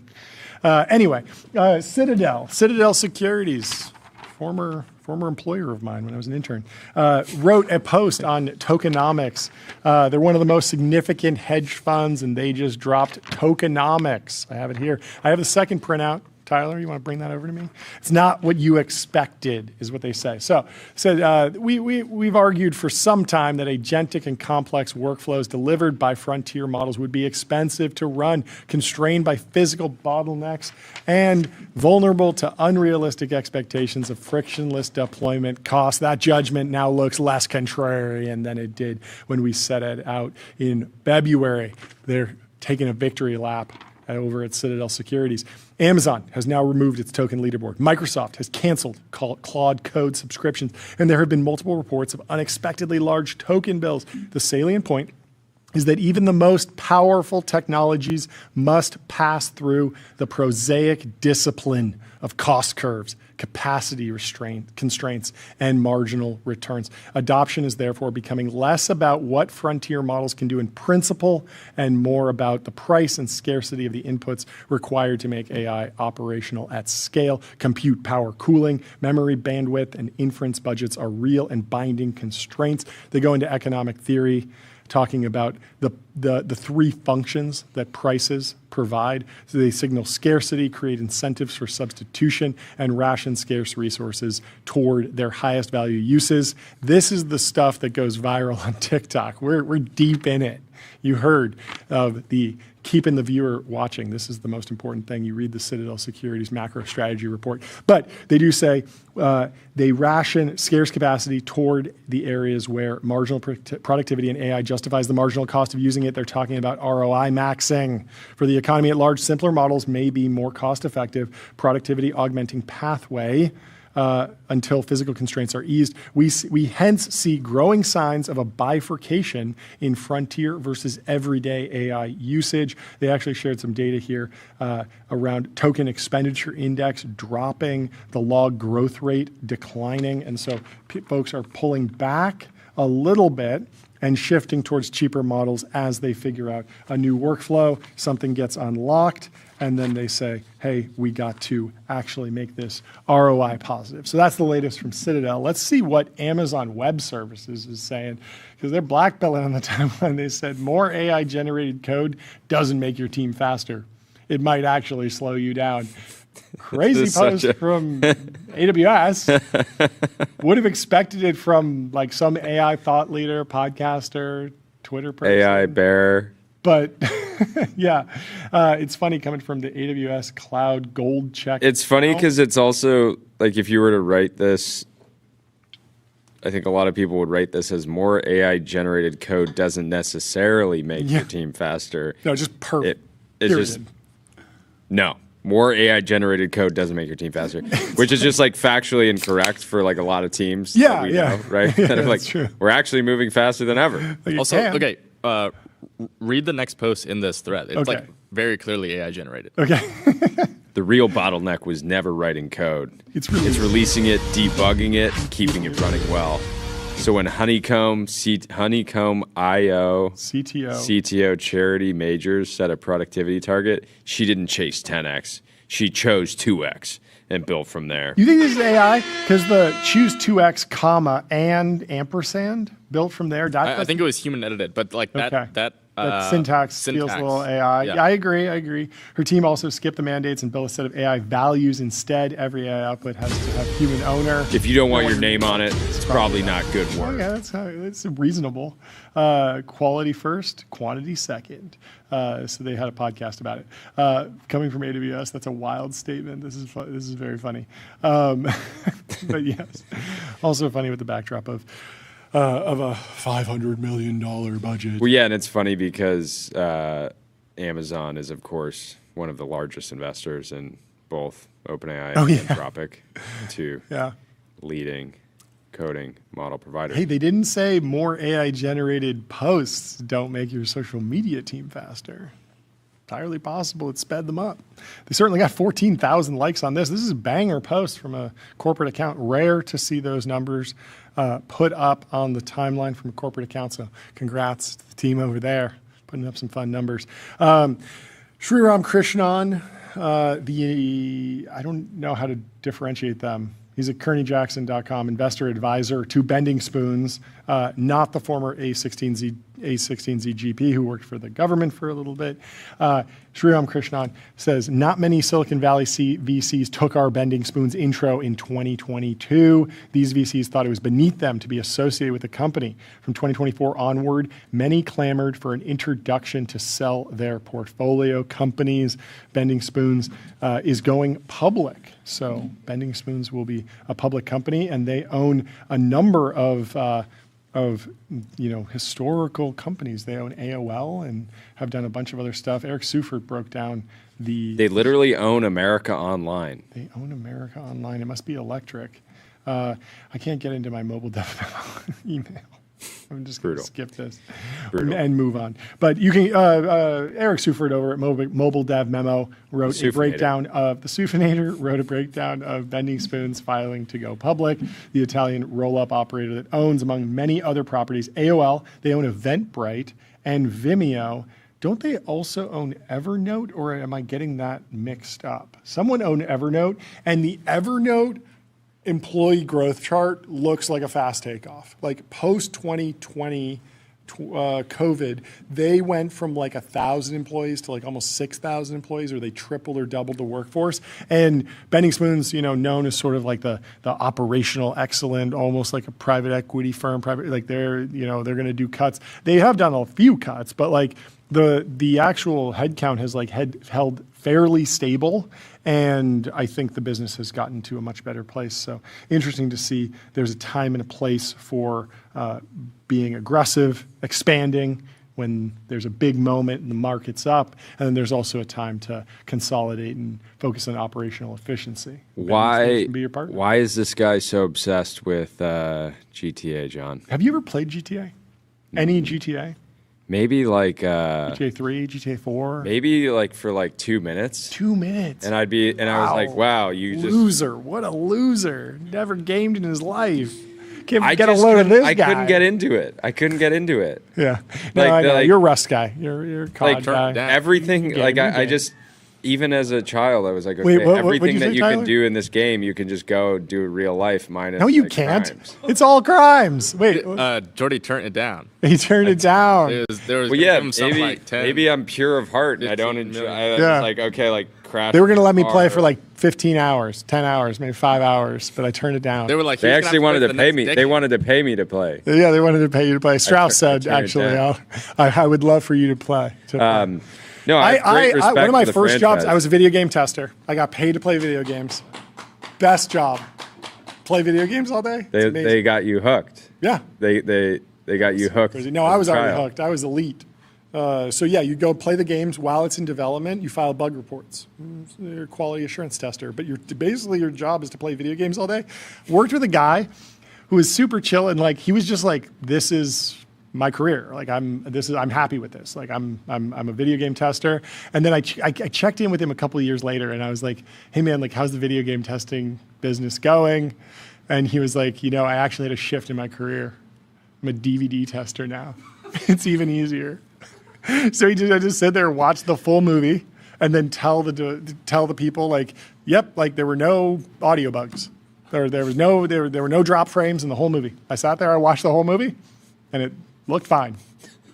Thumbs up. And then every once in a while he'd be like, oh, I was in the menus of the DVD and when I went to behind the scenes footage, it wouldn't play the correct video. It had the title for, interview with the director and it actually played interview with the cinematographer, so you got to fix that. Like these things happen, like UI bugs pop up in DVD menus. But what a wild job, DVD tester. It's a good one. Good one. Anyway, this fellow is obsessed with GTA 6 and he's doing anything and everything to understand whether or not GTA 6 will be released on time. There's two methods here if you want to know GTA 6 is going to get released on time. You can just shake down Strauss-Zelnick for the truth, or you can do what he did, which is he set up acoustics around the Rockstar headquarters to measure audio levels near a meeting room, and he discovered that his equipment had disappeared. And when he returned to check on the latest data, but he didn't stop there. He started camping outside, monitoring traffic and tracking the number of cars and their estimated value. Oh, there's an executive in town. That means something for the GTA 6 release date. Oh, there's more cars coming in. Probably a lot of people working late nights getting it out, burning the midnight oil. And so he believes such data can be used to speculate on how many executives may be spending time at the HQ as opposed to regular employees, and that an increase in both traffic and high-value vehicles could indicate Trailer 3 is coming. He's also considering an even more insane idea, which is to measure the amount of oxygen in the area to monitor how many people are around. And he did it. He started monitoring the oxygen around Rockstar North, and he believes Trailer 3 is coming soon after noticing that oxygen levels dropped to about 20.3%. We actually need to use basis points this time. From 20.3 to 20.04 after 5 p.m., suggesting increased oxygen consumption in the area after normal working hours. He's also monitoring the number of cigarette butts. I thought it was just a GTA 6 fan. I'm excited. Everyone's excited. Maybe it's a Rockstar or a Take-Two shareholder. You had a different theory. What was your theory on his motivations? I don't believe that people are going to go to these lengths unless they're making money on it. Okay. And how would he make money? There's a lot of prediction markets with plenty of volume. Yeah, could be trading the stock directly, but could also be betting on a prediction market that's low volume, if there's but specifically theoretically, if there were Trailer to be 3. another delay, I'm sure the stock would probably react to that. Yeah, absolutely. It is very, very But interesting regardless, strategy. Fun story. A hedge fund should hire this guy to do True. other types of detective work. Yeah, it almost feels like it's going over the line, maybe illegal. I don't know. Like if I would be very frustrated if someone was standing outside of our Ultra Dome with a microphone Measuring the air. everything to see if we're going to interview Matthew Prince next. And Well, we are. we are. Because he's in the waiting room and we're bringing him in to the TBP and Ultra Dome. Welcome to the show, Matthew. Thank you so much for taking the time. How are you doing? Gentlemen, good to see you. I'm doing well. Great to see you. Great to see you. What's new in your world? You made some acquisitions. You made an acquisition. Take us through it. Yeah, so we bought a company called Void Zero, which makes Vite, which is one of the most popular developer platforms that's there. It's just an incredible team. Evan Yu, who's the founder, is just a first-class human being. Someone who our team is super excited to work with. The team that he's assembled is just great, and I think that this is increasingly becoming the platform that is being used to power a lot of the agents that are running around the internet, and a lot of those agents are running on Cloudflare, and so we think it's just a really natural combination. How simple is the synergy? Is it you'll funnel those 130 million users who download Vite every month? I think it's 130 million weekly downloads. Weekly, wow, yeah, that's a lot. Into preferring Cloudflare, defaulting to Cloudflare, or is there more synergy under the hood around developer integration, company integration? Like, how are you thinking about this playing out? Yeah, we plan to continue to leave it as an open source project and support it and invest in it that way. We want to integrate it closely with Cloudflare's developer platform and make sure that Cloudflare is the best place to run any sort of Vite project that you have. But it'll work in any of the different platforms as well. And so we just really wanted to make sure that Evan and his team had the support to make sure they could continue to really invest in what was just an incredible platform, and we think that is going to drive more developers to Cloudflare's Workers platform as well. What are the headaches for developers these days? I know everyone's concerned about token costs and token budgets. Sometimes that doesn't show up for the developer. It's more like the CEO that's worried about it. But is uptime more difficult to maintain? We've been seeing screenshots of different uptime tracker status pages that have more and more red and yellow on them. Like, what's at the top of the stack, and how are you helping? Yeah, I think that you need a different architecture than we've had to build sort of the last generation of applications for what's coming with agents. If you imagine, there are about 100 million knowledge workers in the United States. If all of those knowledge workers had one agent which was working on their behalf, that would and each of those agents was running in a container, a traditional container, like something you get at a AWS or a Google Cloud, the amount of just CPU resources that would be needed to run just those agents, assuming they've just had one agent per person, is about 50% of the total CPU capacity that's generated by all the different CPU manufacturers that are out there today. And that's just the United States knowledge workers. If you take that to the world, then it's several times, 30 or 40 times the capacity of GPUs and CPUs that are existing today. And so what we really think is that as these agents are creating code, you need a different platform for it. And Cloudflare Workers was built not on containers as much, but on something called isolates, which is a much more efficient technology. And so what we're seeing is that as people are building these agents, as they're using them, it's just a much more natural place to be running them. And it's, I think, why you're seeing more and more of the big AI labs have Cloudflare as the preferred target for where their code gets run. OpenAI released a project for their enterprise users a little while ago that, again, is targeting us. And we want to make sure that with things like Vite, as first-class citizens on Cloudflare, that we can help power that future. Because again, it's not going to be kind of the same system that we built with the hyperscalers. It's going to be something different. And again, I think that we have a really good shot of building that different thing. So can you help me understand more about the problems of like CPU bottlenecks and then maybe some of the solutions? I'm just thinking about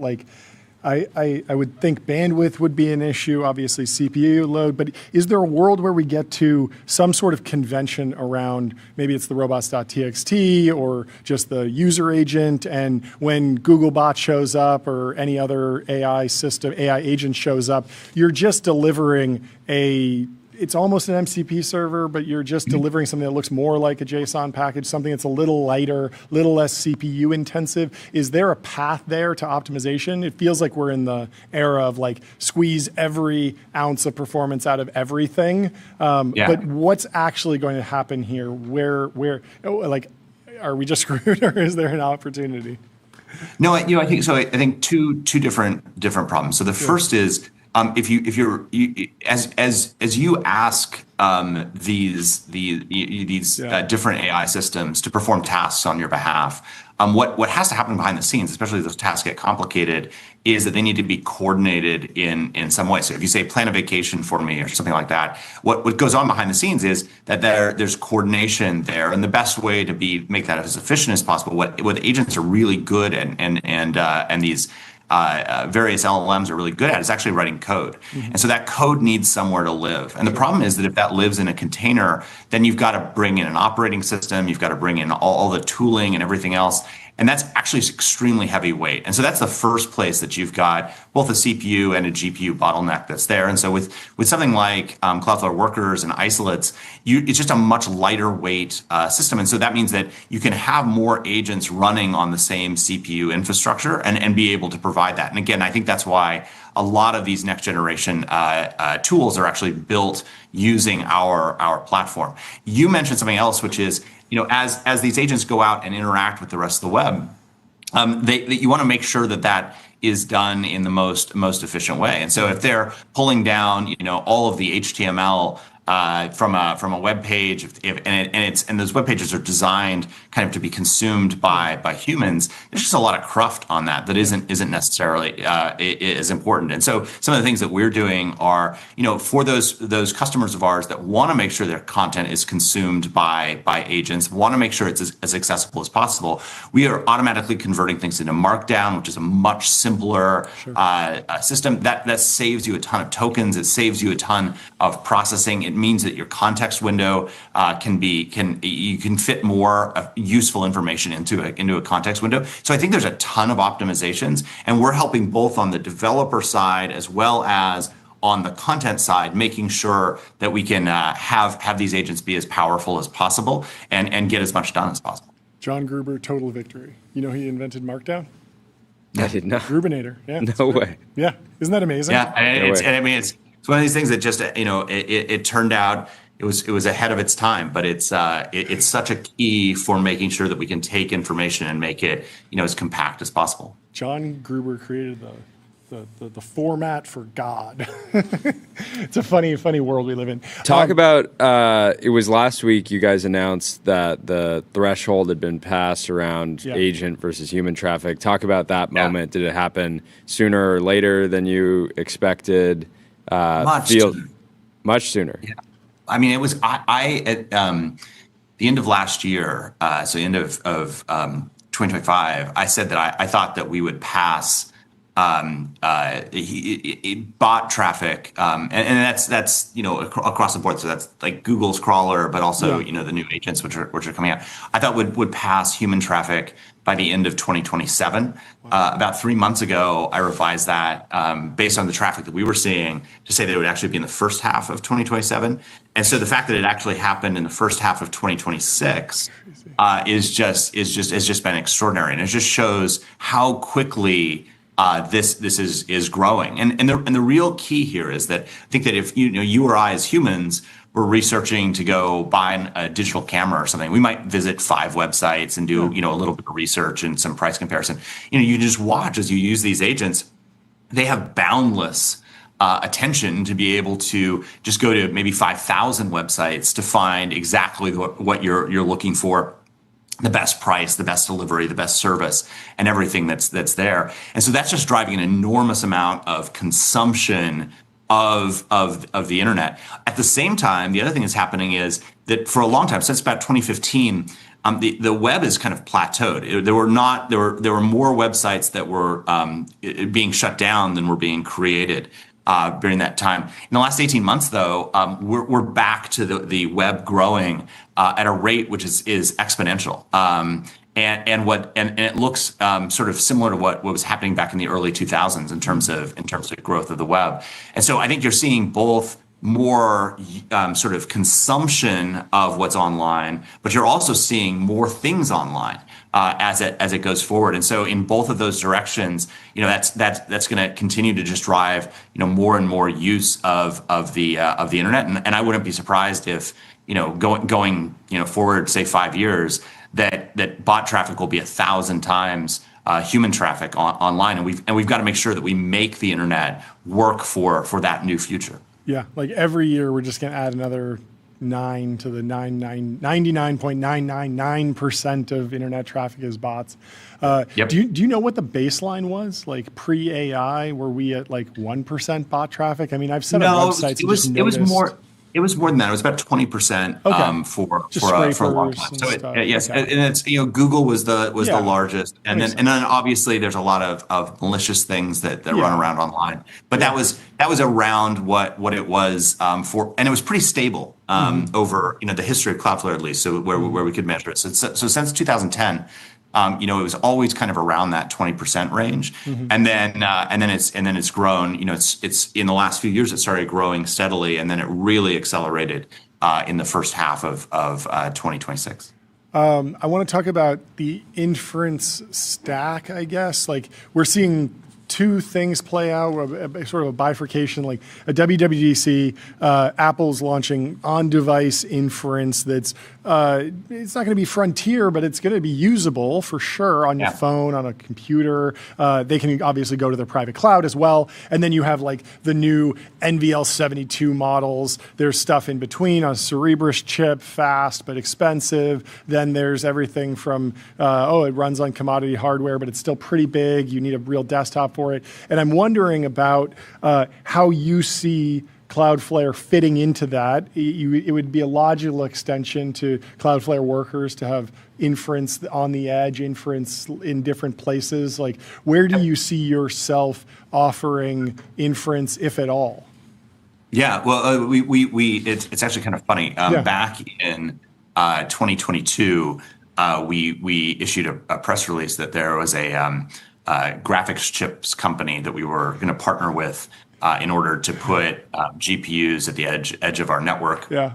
That graphics chip company turned out to be NVIDIA. And what was amazing was at the time it was just crickets, like nobody cared. Sure. And but we had and so we sort of did a little of it, but we hadn't really rolled it out broadly. And what was funny was, and then you fast forward 2 years later, and all of a sudden everyone cared, and so we basically just reissued the exact same press release, and now that's become a pretty important part of our business. And so today you can run inference at the edge of Cloudflare, and because of the fact that we're in over 350 cities worldwide, we're within milliseconds of the vast majority of the world's population, we become a very natural place for inference to happen. My working assumption has always been that about 50% of the inference that happens will be on device, whether that's your phone or your laptop or whatever. But that there needs to be some standard protocol where your phone or your laptop or whatever that local thing is can hand those either long-running tasks or larger tasks off next to the network, and so that would be to us. And then if for some reason you need something that's more than that you could handle it back to some centralized data center with more capacity than we may have. And I think that's what we're increasingly seeing. I think my assumption was a little bit probably off. I think less is going to happen on device today, because I think more and more of the tasks are going to be these long running tasks where it's not going to be just what's the temperature in New York today. Instead, it's going to be something like help me plan a vacation. Go take into account all of these different things. Shop for different hotels in different places. Plan all the travel between the different locations. Here are the criteria that I have, and that might be something that takes maybe it's not going to be seconds. It might be minutes or hours or days in some cases to run. I feel like you're going to have long-running agents just for Park City snow forecasting and reporting, tracking like individual runs. Maybe a network of drones that are identifying what's tracked out, what's satellite not. photos, Planet Labs, optimizing your routes on the mountain. A lot of stuff. That's exactly right. Hopefully it snows this year, unlike last year. So what are the decisions when you're doing inference on the edge? Because it's sort of a hard pitch to say, I'm going to shave off 300 milliseconds, 600 milliseconds, when you're talking about a 20-minute workflow or even a 10-second workflow, you're getting me a 3% boost. Is that going to make the difference? But are you optimistic that there will be sort of like a in-between state where there will be inference that happens and it needs to happen within the request loop under a second, and then the latency matters? Yeah, well, I think there are sort of three different buckets why people are choosing to run inference tasks on Cloudflare.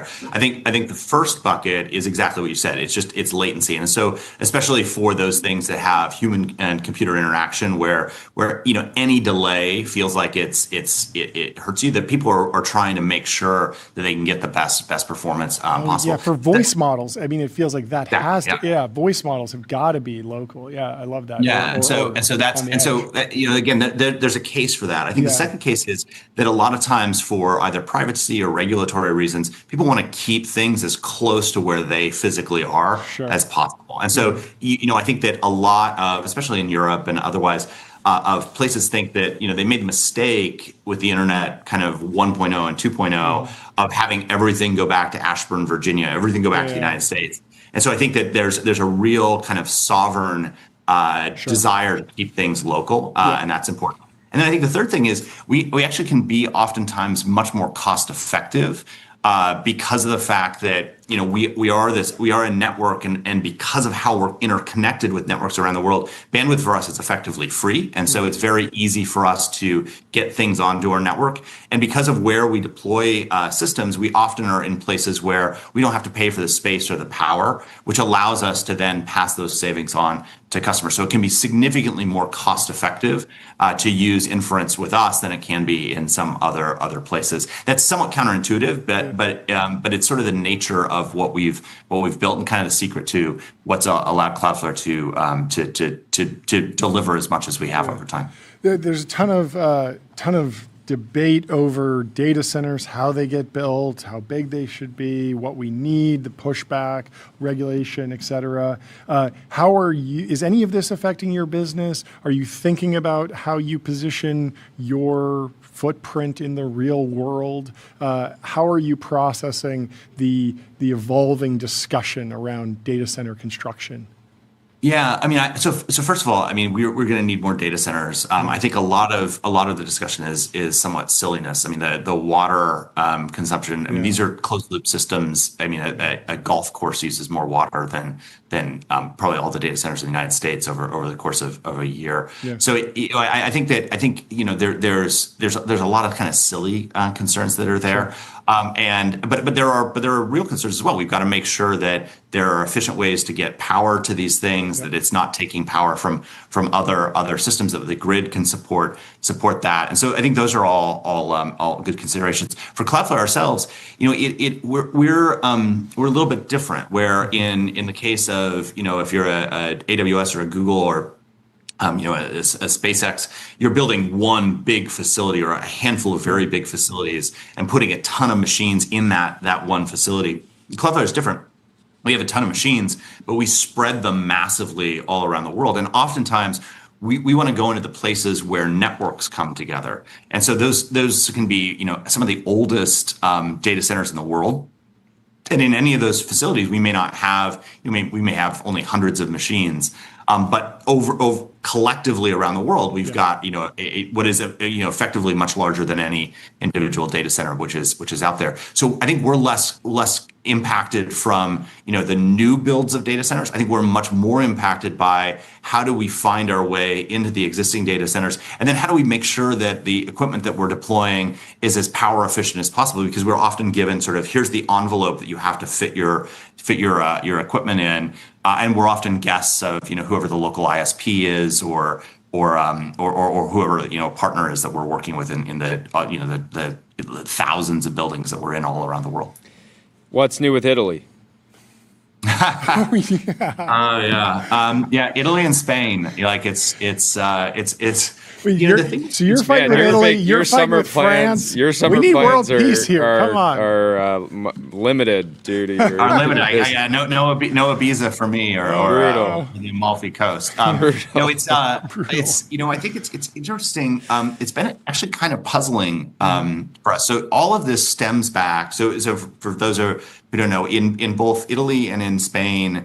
There've been pretty aggressive tactics to come after either me personally or Cloudflare, and it's all been driven largely by the football leagues, the soccer league in those places. And what they're concerned about is piracy. The thing that's been ironic about it is, like, we don't like piracy on our network either. We don't make any money off of it. It takes bandwidth, it steals resources, and so we have a whole team that's working all the time to shut the pirates down. And yet, the pirates are clever. They find ways to use our system. And because, huge percentage of the internet sits behind Cloudflare, there's going to be stuff from time to time that we don't catch, or it takes us some time to catch. With leagues everywhere else in the world, so with the NBA and NFL and MLB and the Premier League in the UK and others, we work really closely with them to, if they identify a pirate stream, for us to pull that down. Because again, it costs us money. We don't like it. But for whatever reason, La Liga in Spain and the league in Italy have decided that instead of partnering with us to take this down, they would sue us instead. And so again, yes, it does cramp some of my summer plans. I want to talk about IPOs, life as a public company. There's a few entrepreneurs that are trying to go public this year. You had a very successful IPO. The stock is up more than 100,000 basis points since you went public. Fantastic run.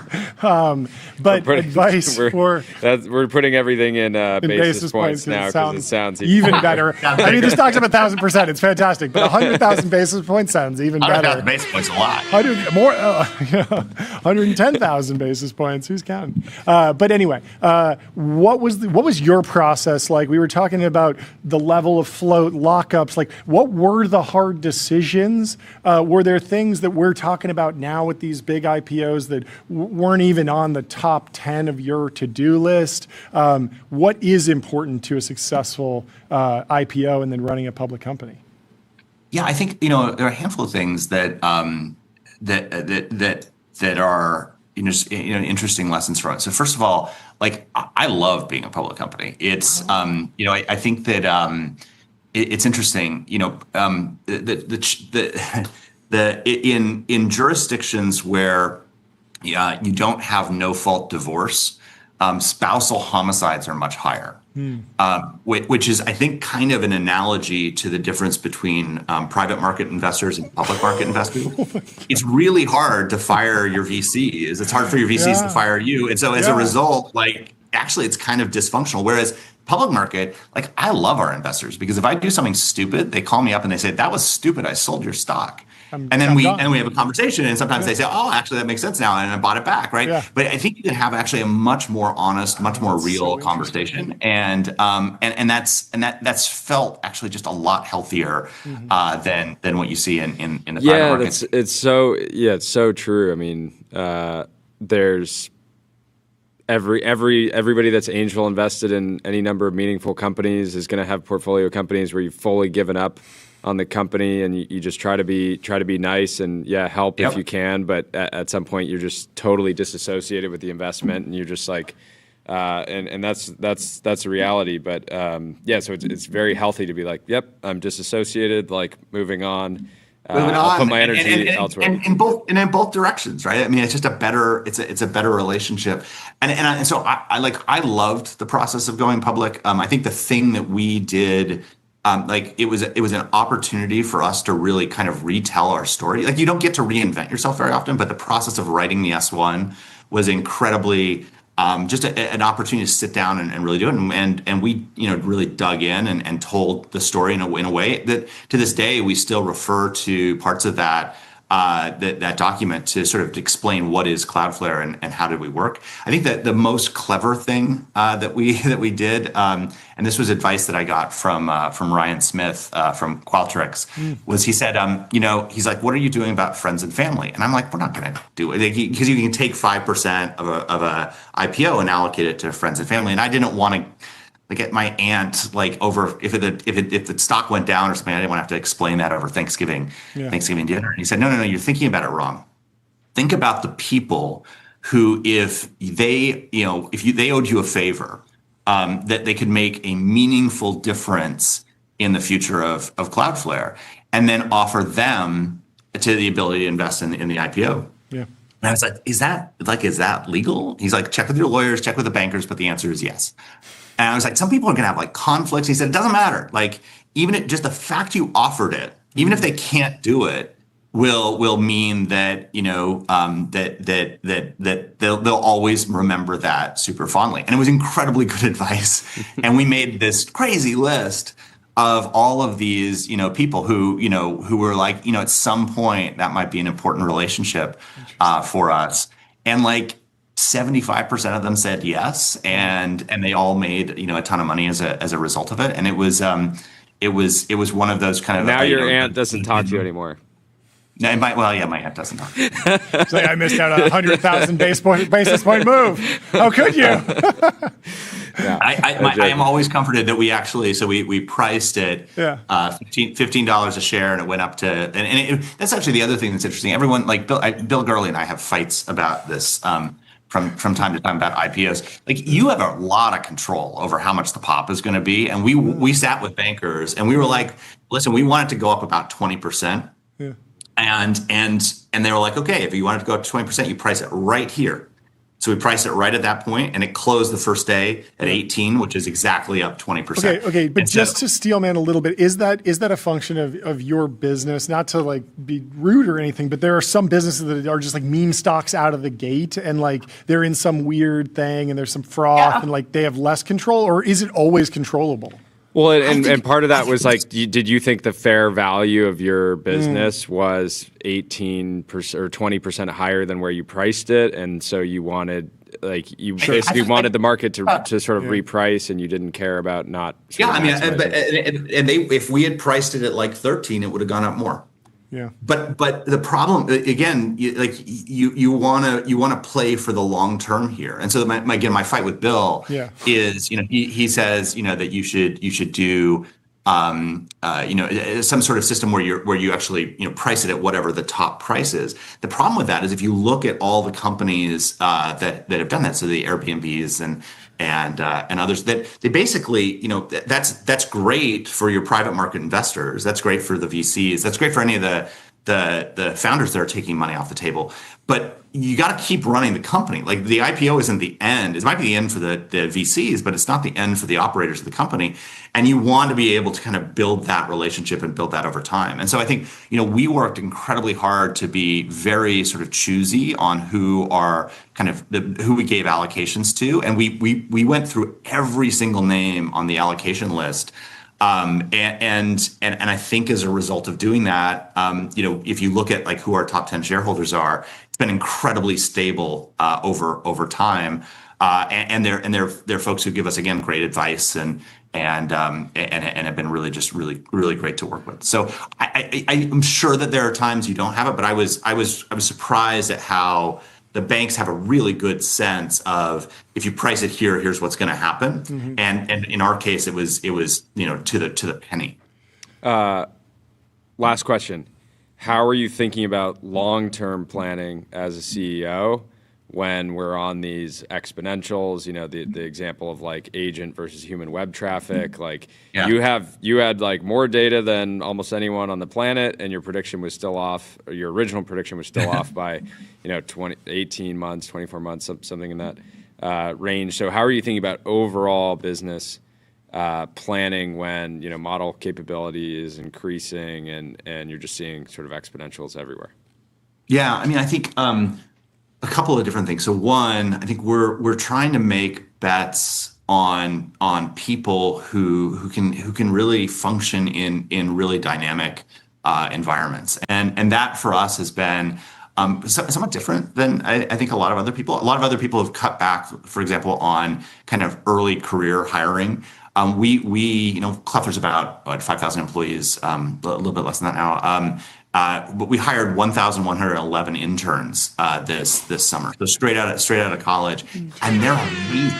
Like they're just killing it because they are so native to these tools. And again, I think we've always thought of our job is training the interns, but this year, like the interns are helping train a lot of us in how to do these things, really well. So I think staying super dynamic, and then from our perspective, just making sure that we've got optionality going forward. So it has gotten tougher to get equipment today. Memory prices are through the roof.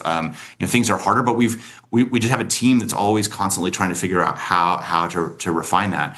And then generally, I think we're trying to be big adopters of AI, not just in developer land, but also across the entire business. So we built something called Cloudflare OS, which allows anyone on our finance team, legal team, accounting team, finance, anyone that's out there at the company to be able to have access to tools and really figure out how their job gets done. The clever thing that we did to seed it was we actually set up this email address.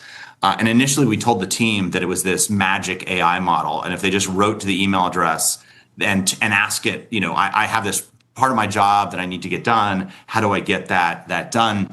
It would, sometimes it would ask more questions, but it would actually give you kind of a response back. What we didn't tell people was actually it was a team of humans behind the scenes that was initially receiving these emails, and then they were using AI systems to kind of flesh things out. But what they were really doing was recording all of the kind of key jobs to be done within the organization. Because you have to, if you're going to have AI systems that can help facilitate this, you actually have to record what are the steps that people are doing as a part of that. And so as a result of that, we've been able to seed this Cloudflare OS now with the ability to do things like if you're on the sales team and you have to do like an account plan, you can literally just type /account plan and then describe what it is that you want to do, and it will output that. And that's made our team so much more productive. And again, I think it's giving us the flexibility to be able to respond to whatever comes next. Very cool. Final question. Are we gonna see an exponential increase in the number of interns this summer? Oh, yeah. We're gonna see 10,000 interns. I don't know. I mean, we've got to find a place to put them all. And so our office in Austin, we have a big space in Austin. We run out of space there because we have so many interns there. I just think that I think a lot of companies are doing this wrong, where they're saying we're not going to bet on the new people coming out of school because AI is going to replace them. I mean, these kids know how to use AI better than anyone else, so we're going to bet incredibly heavily on that. And it's so far it's paying off. I mean, I think the person who eventually replaces me might literally be one of the interns today because they're just so smart. It's happened before. I mean, I don't know if Satya Nadella was an intern, but he has that famous video of him as a product manager demoing Excel, and nothing like a company man. I remember. I mean, I was on a bunch of calls with Satya before he was CEO, and he was just a product manager, at that. So I think just if you can find really great people and be able to move on. He's the GOAT. That's a goat. You're the GOAT as well. Whenever you put up 100,000 basis point move in your stock over just a couple of years, you're in contention for GOAT, I say.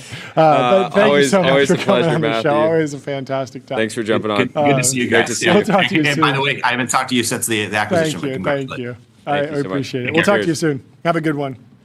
Let me tell you about Console.com. Console builds AI agents that automate 70% of IT, HR, and finance support, giving employees instant resolution for access requests and password resets. We will be joined by Vinod Khosla.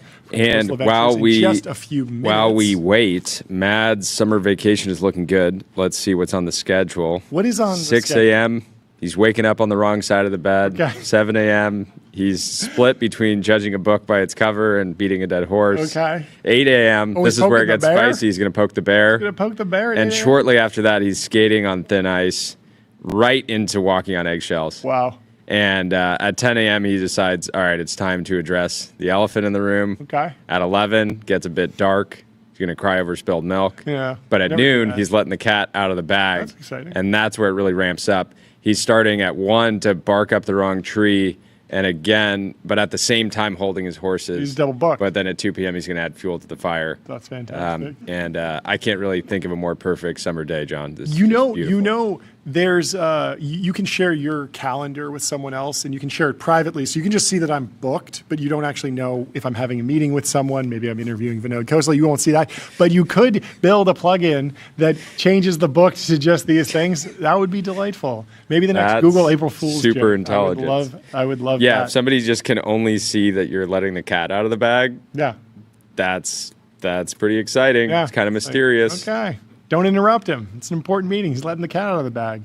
But hey, he's just beating a dead horse. Maybe I should go grab coffee with him, see if he wants to spin out on that. There's a website this big. Joe Weisenthal is turning Joe Weisenthal's tweets into full articles. This is crazy because there's a live show that turns his tweets into like minutes of just back and forth conversation and banter.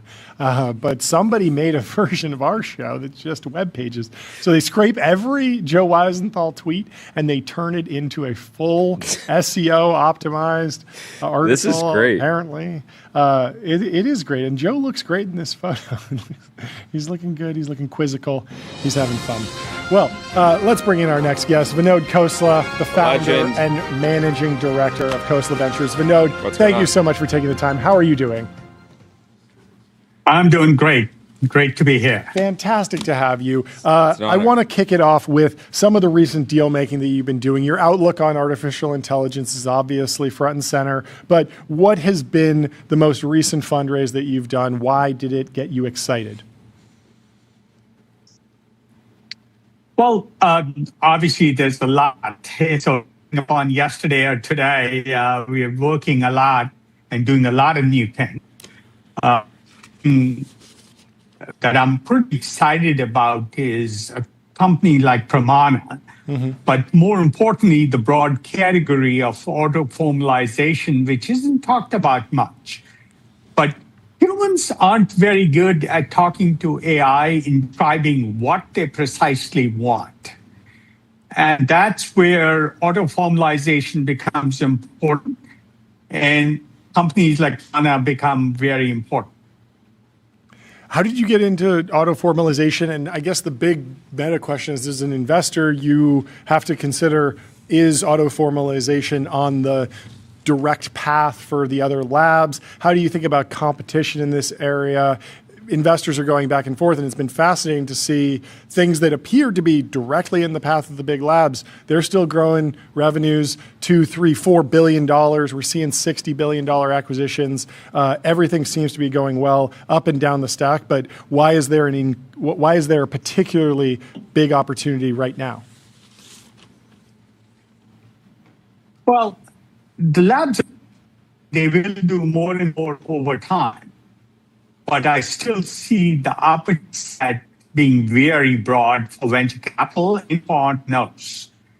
Clever entrepreneurs are coming up with great ideas. One, for example, looks at the attack code and says it's not very precise because it's written by humans. And you can make it into a machine-checkable language. Mathematicians turn all their problems into this specific language which is hard for humans to understand.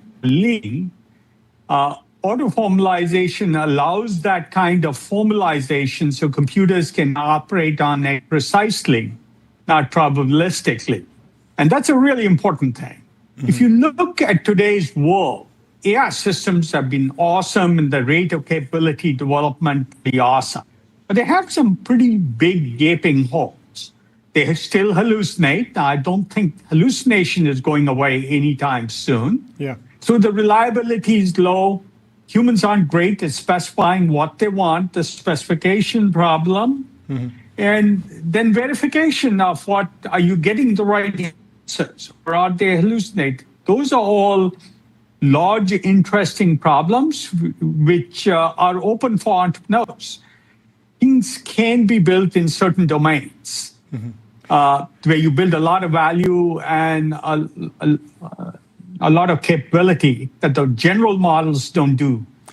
How are you thinking about applications of this technology in particular? It's been so hard to predict the original GPT. No one was really expecting a knowledge retrieval service. It just sort of went viral when ChatGPT launched. Then coding agents, some people had predicted those, but it was sort of an unexpected emergent capability. Do you expect that auto formalization as the next critical frontier of AI just makes all the existing applications better, or is it actually going to unlock new applications? I think it will allow humans to use AI where it wasn't previously possible. If you want to know what your bank account is, you can't have a hallucination. If you have a medical problem, you can't have hallucination. So auto formalization will significantly enhance existing models in domains like tax law. You can have lots of tax startups, but they can't formalize. You take tax law, it's a very specific thing. And that's an area Pramana is initially to say, can you formalize the tax code so computers can work on it precisely and not be subject to probabilistic answers or likely answers? So it's very, very important in certain domains to have precision, reliability, verification, and that's where auto formalization can significantly enhance the applications and still leverage all the power of LLMs.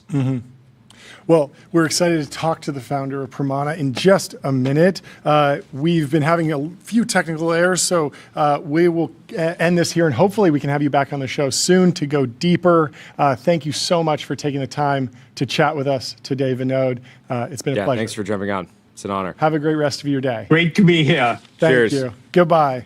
Let me tell you about Public.com, investing for those who take it seriously. Stocks, options, bonds, crypto, treasuries, and more with great customer service. We have unfortunate technical difficulties. I couldn't really hear anything personally, but fortunately, the founder is coming on. Discussing in is coming just a few minutes. Right now. So we're going to hear it. So we're going to bring it in. Again and again. Sorry about that. Nikesh Arora is on the timeline quote tweeting. I like that you don't think of him as like a big poster. Obviously, 73,000 followers. I think of him as a poster. He's successful. But he said, congratulating Prime Minister Narendra Modi on becoming India's longest serving elected Prime Minister.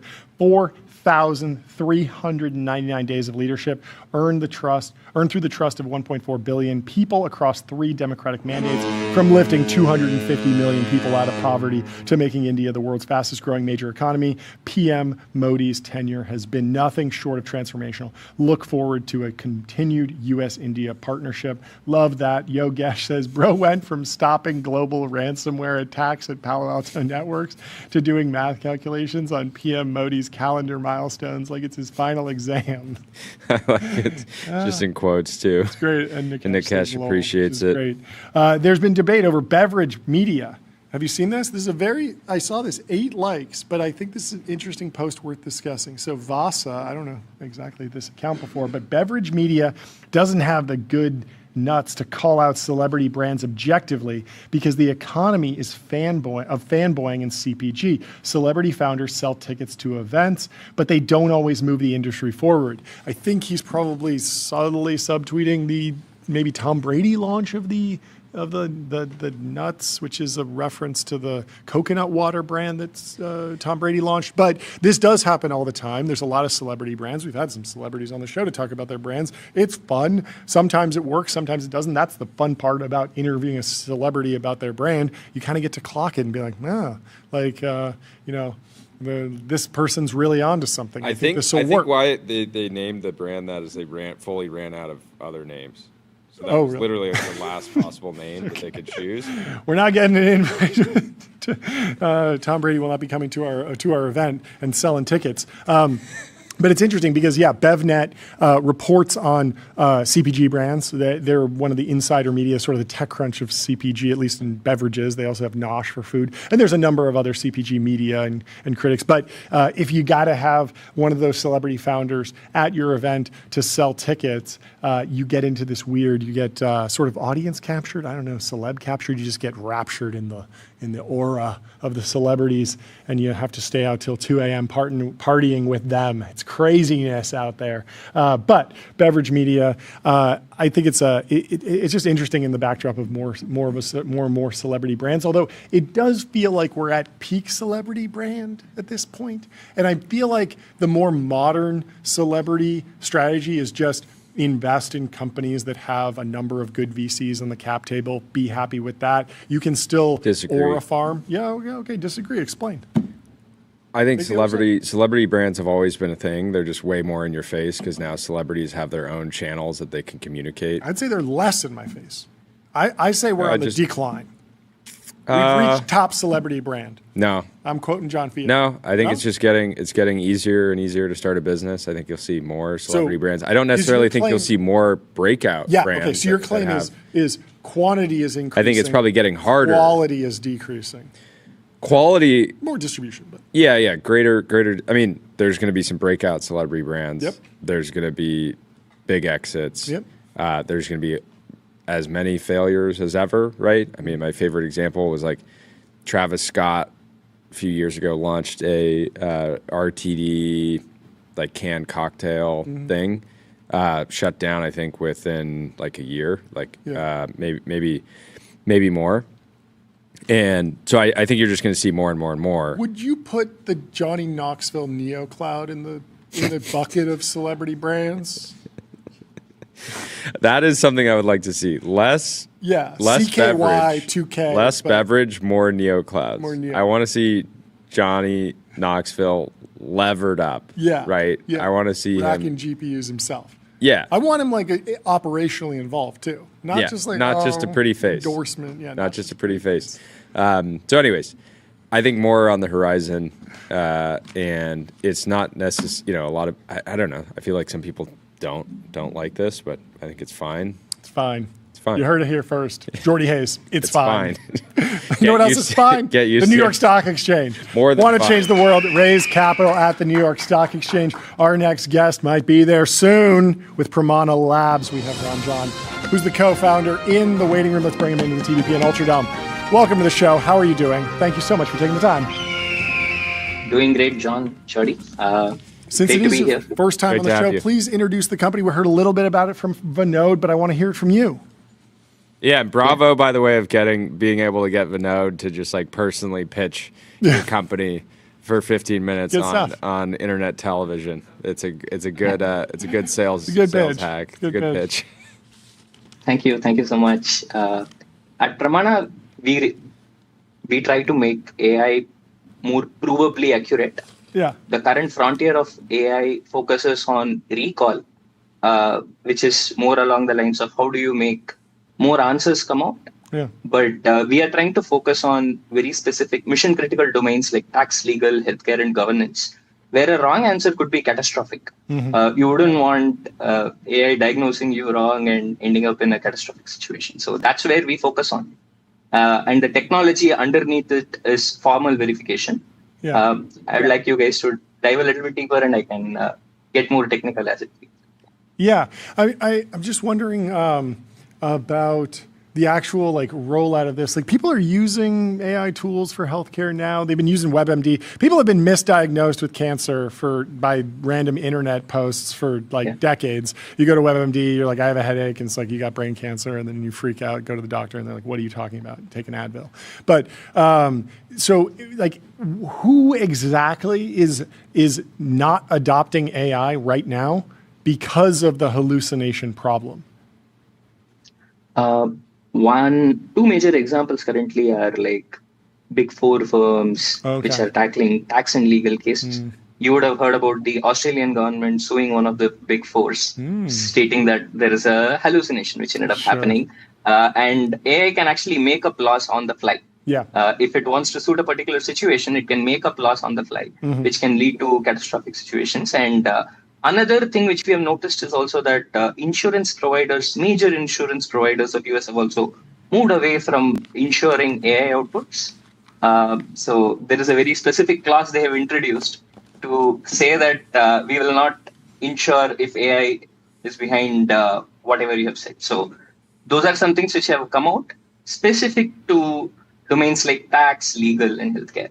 For healthcare, we can even see the models themselves typically stating that you need to go to a doctor to verify. We will be absolved of the responsibility. Yeah.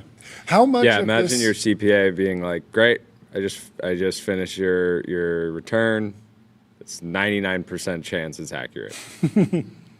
I mean, there's 99% chance. The steel man here is like, that's how life. I feel about my lawyer, and I love the people I work with, but like humans do hallucinate, and so if you give me something that doesn't even need to be superhuman, something that can just sit alongside that person, I'm pretty happy to buy. But I understand that I would buy more if I could be more sure, and Absolutely. so I understand that. What I'm confused about is like, how are you thinking about building new foundation model, new LLM, new AI technology that bakes formalization into the actual workflow versus like, we were talking to Dr. Karb from Palantir last week about, the idea of like, you've built this ontology, you have your ground truth, you have your system of record, and then you can have the LLMs hallucinate all over the place because at a certain point, they're going to run into the ontology, and that's going to be the formalization process. Like, is there something, is it an extension of that,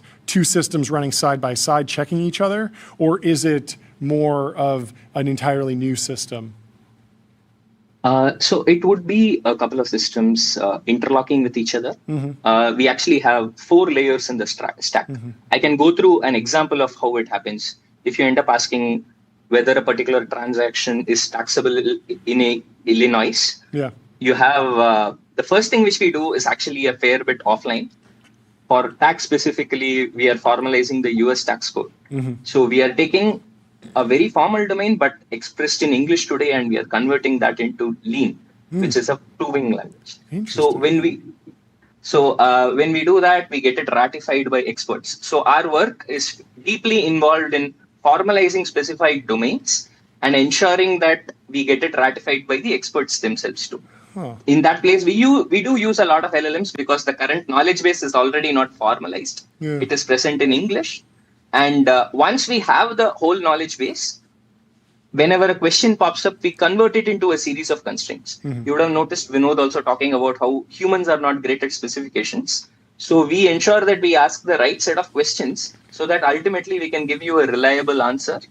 Post that, we have a solver and prover working in tandem to ultimately give you an answer along with a proof of correctness. So the key difference between an ontology-based approach and a lean-based approach is that a lean-based approach is intrinsically verifiable. Your answer comes with a proof of correctness. The proof is something which a mathematician trusts. That's supposed to give you more comfort in a way. And like you suggested, you're right in saying that even like best humans might make mistakes. But if you actually have a mathematical proof encoded in Lean, you can choose to trust it. And that's the frontier which we are aiming for. And it involves like fair bit of work between formal verification experts who are a deep part of who we are at Pramana Labs. Interesting. Working along with CPAs, frontier lawyers, and frontier doctors. Yeah. How are models getting better at interacting with Lean? I've seen a lot of progress in frontier math, and the different really hard problems are getting solved. Sometimes they don't use Lean, and that's sort of a flex. Sometimes they do use Lean, and they perform even better then. But is that getting just table stakes now? Because I think your average white-collar worker doesn't know how to interact with Lean. Absolutely. So the models are getting better at proving with Lean, but we are building more foundational models along the lines of formalization in the first place. If you say something in English, how do you convert that into a construct in Lean? That's where our focus is on. If you think about it, Lean is a system which has been around for the last 12 years. It has taken humanity around 9 years to formalize a significant portion of math. We are taking that same technology and we are trying to blitz through tax, legal, and healthcare, where we are identifying what is the core knowledge base, and then we are converting it into lean, where you can reason on top of it, provably. That's very cool. What were you doing before this? I was a machine learning engineer at Google, primarily focusing on Google Maps. Interestingly, I draw parallels over there because I was focusing on getting addresses and phone numbers accurately in Google Maps. Sure. If you think about it, Google Maps is like a very, very messy real world domain. And we have been able to make it trustable. A lot of people do trust Google Maps to a very large extent. I intend to bring the same level of rigor to multiple other domains along the way. Very cool. Well, congratulations. Thank you so much for taking the time to come on the show. Yeah, great to meet you. We'll talk to you soon. Have a good one. Thank you so much. Yeah. Cheers. Bye-bye. Let me tell you about Codex. Codex is a powerful workspace for getting work done with AI agents, whether you're writing code, analyzing data, creating content, or automating business workflows. Codex helps you move projects forward from start to finish. That's right. So there's a bitter feud going on. There was a good comment over on the X chat from Steve. He said, we're on the topic of celebrity brands. He said, flip it on its head, Jordy. Brands by average Joes, like a painter or the owner of a lawn care company instead of celebrities. I think there could actually be something here. I think he's joking, but imagine as a brand, you're trying to differentiate. You hire an actor that's just playing the role of an average Joe. Hey, this is average Joe electrolytes, right? I'm not a professional athlete. I'm just a normal guy. Yeah. I'm just painting houses, Yeah. right? Yeah. I'm just painting houses. I get a little dehydrated. I take my average Joe More electrolyte. relatable. It's relatable. I like it. The average Joe do- brand meta. Steve is calling it. I enjoy it as an idea. I enjoy it as a joke. I do think that there is a version of this, which is if you walk through an Erewhon or Whole Foods and you pick up random CPG products and you look on the back, there's often what's called like the love language or whatever. So it's like a couple paragraphs of text. Good example is it Dots pretzels, or there's some sort of like pretzel twist that's very popular right now. It's a little spicy.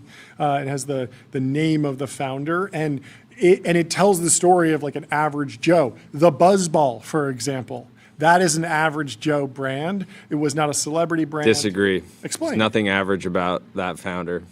One of the most elite entrepreneurs. After she started the company. I'm going to make the case that she was always elite. Always good.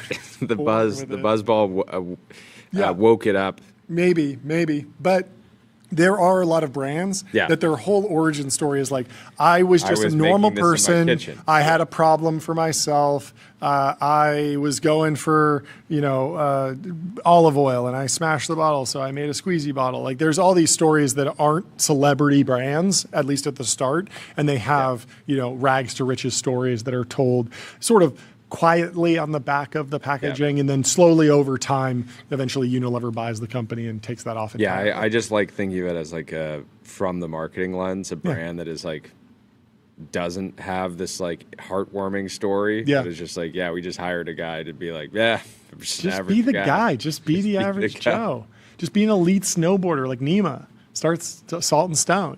He wasn't a celebrity before, although he was a fantastic snowboarder. Before we bring in Markie? our next guest, Markie, let's pull up this video. Somebody put up fake tech ads. Okay. What's going on here? I love ads, but I hate fraud. So I don't know how to feel about this. This is going to be peculiar. I don't think there's anything wrong here. With fake tech ads? That's real ad space. That could have been sold, Jordy. You're destroying shareholder value by running fake ads. We would never do that. We did do that early in the days. If you go back through the archive, Dr. Squatch had that feel. Oh, Vince Vaughn running a... we have the video here. Okay. No. I know exactly where they're going with this. We put the Q in QR 1777. This is hilarious. What if Texas was upside down? I mean, this is actually how normal people view what tech. What if the Rizzler was purple? Wire flow. You pay it. We pay you. You pay us, we pay you. Wire flow. Wow. What does this say? Dennis can tell you. Dennis can tell you. Brain. I like Ziplink is now. They put up a lot of these. Wow, they really went hard. Who is behind this? This has to be a tech insider or someone making. Ziplink is now Frogel, the cloud-based online safety you know and love, now in the palm of your hand. They put up so many of these. This is such a great stunt. If this is a launch campaign for a tech brand marketing firm, it's genius. And whoever's behind this should actually be calling every tech company and saying, "What if forks you want your were ads spoons? to not look like these? We know how to make good ads." What if forks were spoons? What if forks were spoons? Go to cutlery.ai. Lots of people have been asking that question recently. Anyway, very fun. Let me tell you about Cisco. Where's Cisco? Cisco. Critical infrastructure for the AI era. Unlock seamless real-time experiences and new value with Cisco. Our next guest is Markie Wagner from Poetic. She's the founder and CEO. Future Hall of Famer. She's a prolific Mafia player. What's your favorite role in Mafia? Ooh, Mafia. I think who doesn't love to be fascist in Mafia? You always kind of hope you're getting the fascist card, but most of the time you don't. Mafia? I thought it was just Mafia, townsperson, Oh, angel, sorry, I'm thinking sheriff. Secret Hitler. Oh, you're thinking Secret Hitler. Okay. Yes. Yeah, I mean, Mafia. Is You that obviously want to be Mafia. Yeah, you want every to be single Mafia. time. It's Yeah. always power. It's less empowering to be the townsperson because you feel like you're just going to get killed. You have no superpowers. But running It's over for angel you. or sheriff, that can be fun. But then if you get killed off early, it's the end. I'm just thinking of it because the latest episode of Mafia, episode 2 from Founders Fund dropped, and you're backed by Founders Fund. But since this is your first time on the show, why don't you introduce yourself? Tell us how you wound up in a position to raise money from Founders Fund. Cool. Yeah. So I'm the CEO of, and wait, okay. So I'm the CEO and founder of Poetic. Yeah. And Poetic's an AI system that will learn and execute super complicated processes in some of the biggest companies in the world at over 99% accuracy, which is quite hard. Yeah.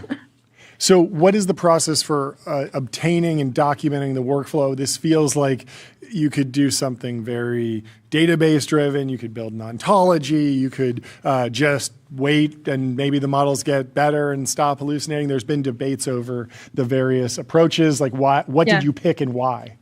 Wait, before we Sure. get into that, like talk more about the kinds of workflows where we caught up a few weeks ago and you were saying like some of the customers that you're talking to, even if somebody came through and they were like, our AI system is 98.5% accurate, that would actually create, hundreds or thousands of hours of like issues in an organization. And it would actually like rolling that kind of system out would have sort of like negative enterprise value. That's just a pitch problem. If you're pitching a software like that, you just got to tell someone, our system has 9,000 basis points of accuracy. This is the goal. Put it in basis points. Put it in basis points. All anyways, talk more about the problem before we talk about the solution. Yeah. So I think the problem is, one of the things you've seen is, obviously AI is incredible at writing code and has really crushed that. But, a lot of the main processes that are at the heart of these giant businesses have remained pretty untouched by AI. And the reason why is that the rules that govern them, the 10,000 secret rules, they live in people's heads, right? And these rules need to be followed every single time. We work on things like anti-money laundering and underwriting and fraud investigations where every single step matters. And to actually get from where we are now to those running on machines, you need two things. One is a system that can learn the process, not the 100 pages of written down stuff, but the 10,000 secret rules that live in people's heads that they've never written down before. So that's part one. And then you have to be able to run them with many nines of accuracy. Not, I was talking with one CEO, he's like, 80% on an eval is great. But in underwriting, it's unusable. And I think that's the view for a lot of these processes that are at the heart of these like really big and old businesses. So you got to do two things. You got a system that can learn all the rules and then run them with nines. And if you have that, you can get from where we are now to this version of the future that I think everybody's really excited about. But you need to build that bridge. Not everyone's excited about it. AI has a very low approval rate, but but tech leaders are certainly excited about it. But so why have you started with such big companies? Like, I feel like you've been at the heart of the startup ecosystem for so long. If you came on here and said, "Oh, we have so many, my friends' companies on board. These are the named customers: SoFi, Chime, AIG. Like, these are large institutions at this point." Why start at the top? Feels harder. Yeah, I think our view was. When you're building something like this, if you build something that's less powerful, it's hard to sometimes to make it more powerful. Like a lot of these drag and drop tools, they were simpler, they were easier, they could do simpler things faster, but they just couldn't handle super complex things. And so you kind of get kneecapped in terms of what you can represent and build. And the view is, hey, AI is going to be doing a lot of this, like writing of the software. You'd be in a better place optimizing for the power of the thing. Can it express and run these 5-hour processes that require those 9s, and then everything else becomes really easy, actually. And I don't think that people are going to be having a platform for the easy stuff and the hard stuff. I think they're just going to be running all of their processes in one spot. You mentioned like tens of thousands of hours of information stuck in people's heads. Like, what is data collection? What does data collection look like? Conversations? Like, it feels like. Is it the McKinsey model, or is it the self-serve software model? Like, where do you want to sit? Yeah, I mean, what's interesting is it's evolved over time, but the place that it has ended up going is looking closer to data labeling. So what happens is a big company will say, "Here's my biggest process. There's 100 pages of documentation," and you know that that's only 20% of it. So the question is like, how do you get that other 80? Well, what we'll do is we'll take that operating procedure, we'll generate the AI operating procedure. It's written in step-by-step English. What our system does is turn that into code under the hood, and you run it. And when you run it and you put it in front of those experts, they have a ton of opinions. They have a lot of feedback to say, you forgot that the threshold's actually 1 million, not 10,000, right? All these little things, which get merged back into that document. And you're sort of doing that more and more automatically so that it looks almost like training a program or something like that, rather than sort of like long calls or process mining in like the normal sense. And so more and more it looks like people giving feedback into the system directly, and that updates the rules that are written in it. And so you're using AI models to generate that code that is then deterministic, which gets you the reliability that these companies need, correct? Yep, exactly. So the source of truth is that AI operating procedure, it's English, but what our system does turn it into code. So when it runs, if the world's the same as yesterday, it's just going to run as code. Great. Nothing to see here. But if something changes, like the column name changes from month to month, or the save button moves, only then will AI go in, repair it, look at what the English goal was, and then update it. And so if you do that, you can get the best of, hey, it's code, it's precise when it runs. But if something changes, instead of breaking, it will actually just kick back and recover.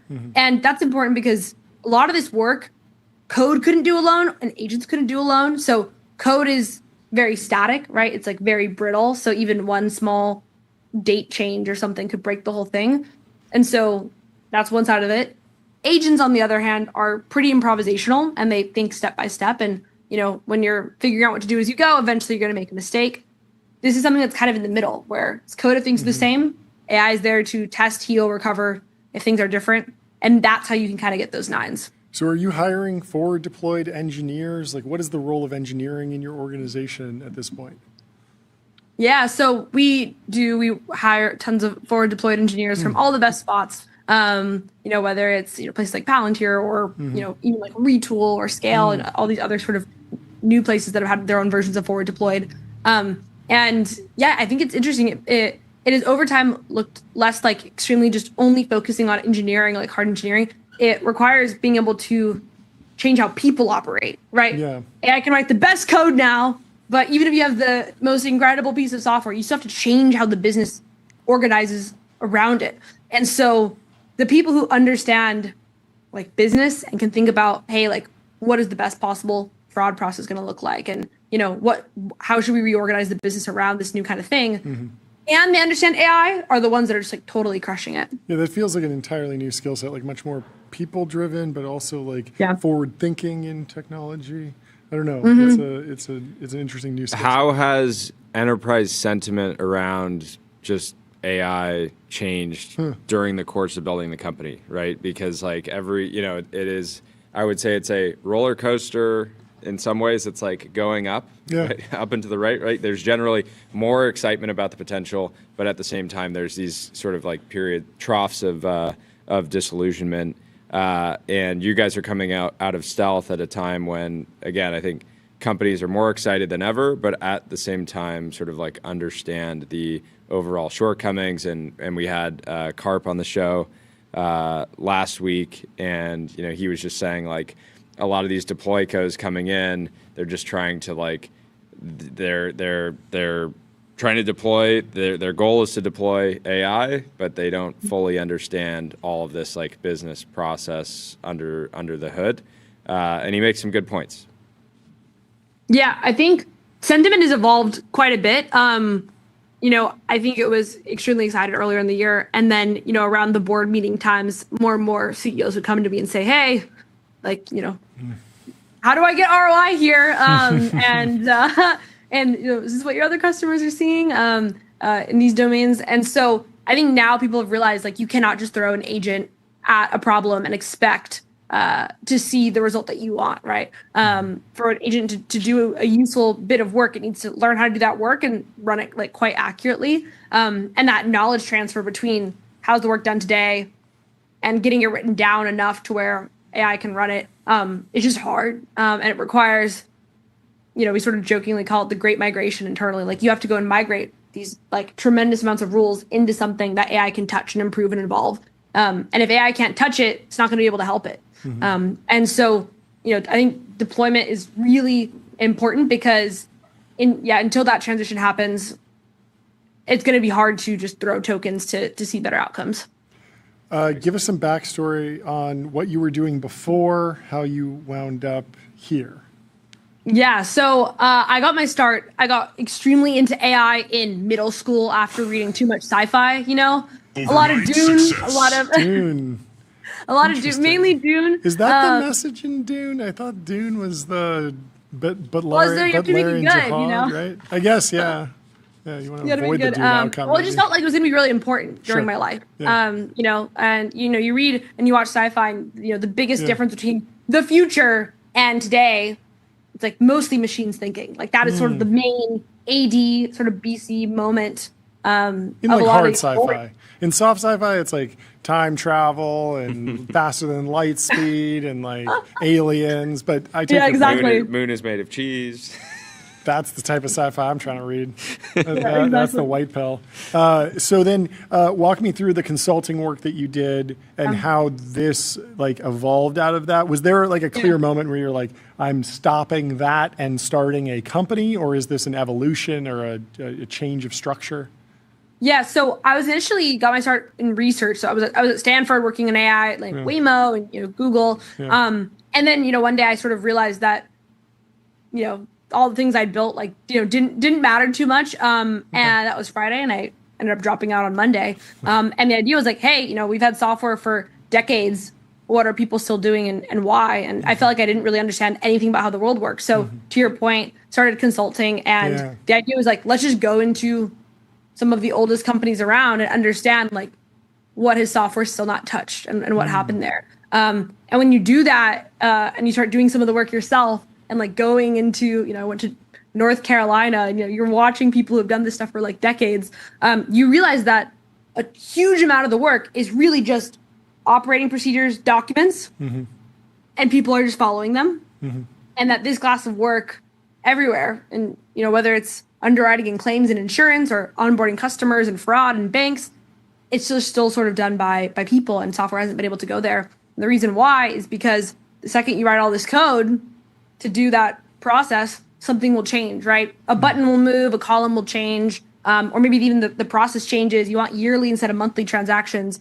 And when you automate and see that happen enough, you realize like, hey, there's a missing kind of material here that can flex but still have guarantees. And I really just waited for the models to get better. I knew some of the researchers and said, hey, the models of today are not it. Please let me know when they get good enough to do this stuff. And I truly just waited. So that's great. Well, congratulations on the round. How much did you raise? I want to hit the gong. Oh yeah, so you raised $50 million. Congratulations, and thank you so much. Who besides FF is in? Yeah, Kleiner Perkins, First Harmonic, Genius Ventures, all participated in the round. Round of applause for Genius. Very on Ben and Adam. Love Genius. It's great news. Well, have a great rest of your day. So have great a great rest to have you on the show. Congratulations on coming out into the world, and I'm sure you'll be back on very soon. We'll talk to you soon, Markie. Thank you. Appreciate it. See y'all. Cheers. Goodbye. Let's see. Canva AI. We got to talk about the dog walker and the dentist, the bitter feud between a dog walker and a dentist over who owns the beach. A lakefront owner likened his neighbor's shoreline walks to a home invasion in a dispute that could be headed for the Wisconsin Supreme Court. Who you got, Jordy? Knowing nothing about this story, are you going dentist or dog walker? Pure vibes. Pure vibes. Flip a coin. Which one? I don't know. Who you got? You don't know. It's your job to know. Is the dentist a day trader? So it's your job to pick someone wildly and then defend it throughout this article. A recent trial in Shorewood, Wisconsin, had all the trappings of a minor legal dispute. A disgruntled neighbor, a defendant representing himself who called his own father as a character witness. You love that. Hey, Dad, tell him I'm a good person. $313 were at stake. $313. That's 31,300 cents if you're paying attention.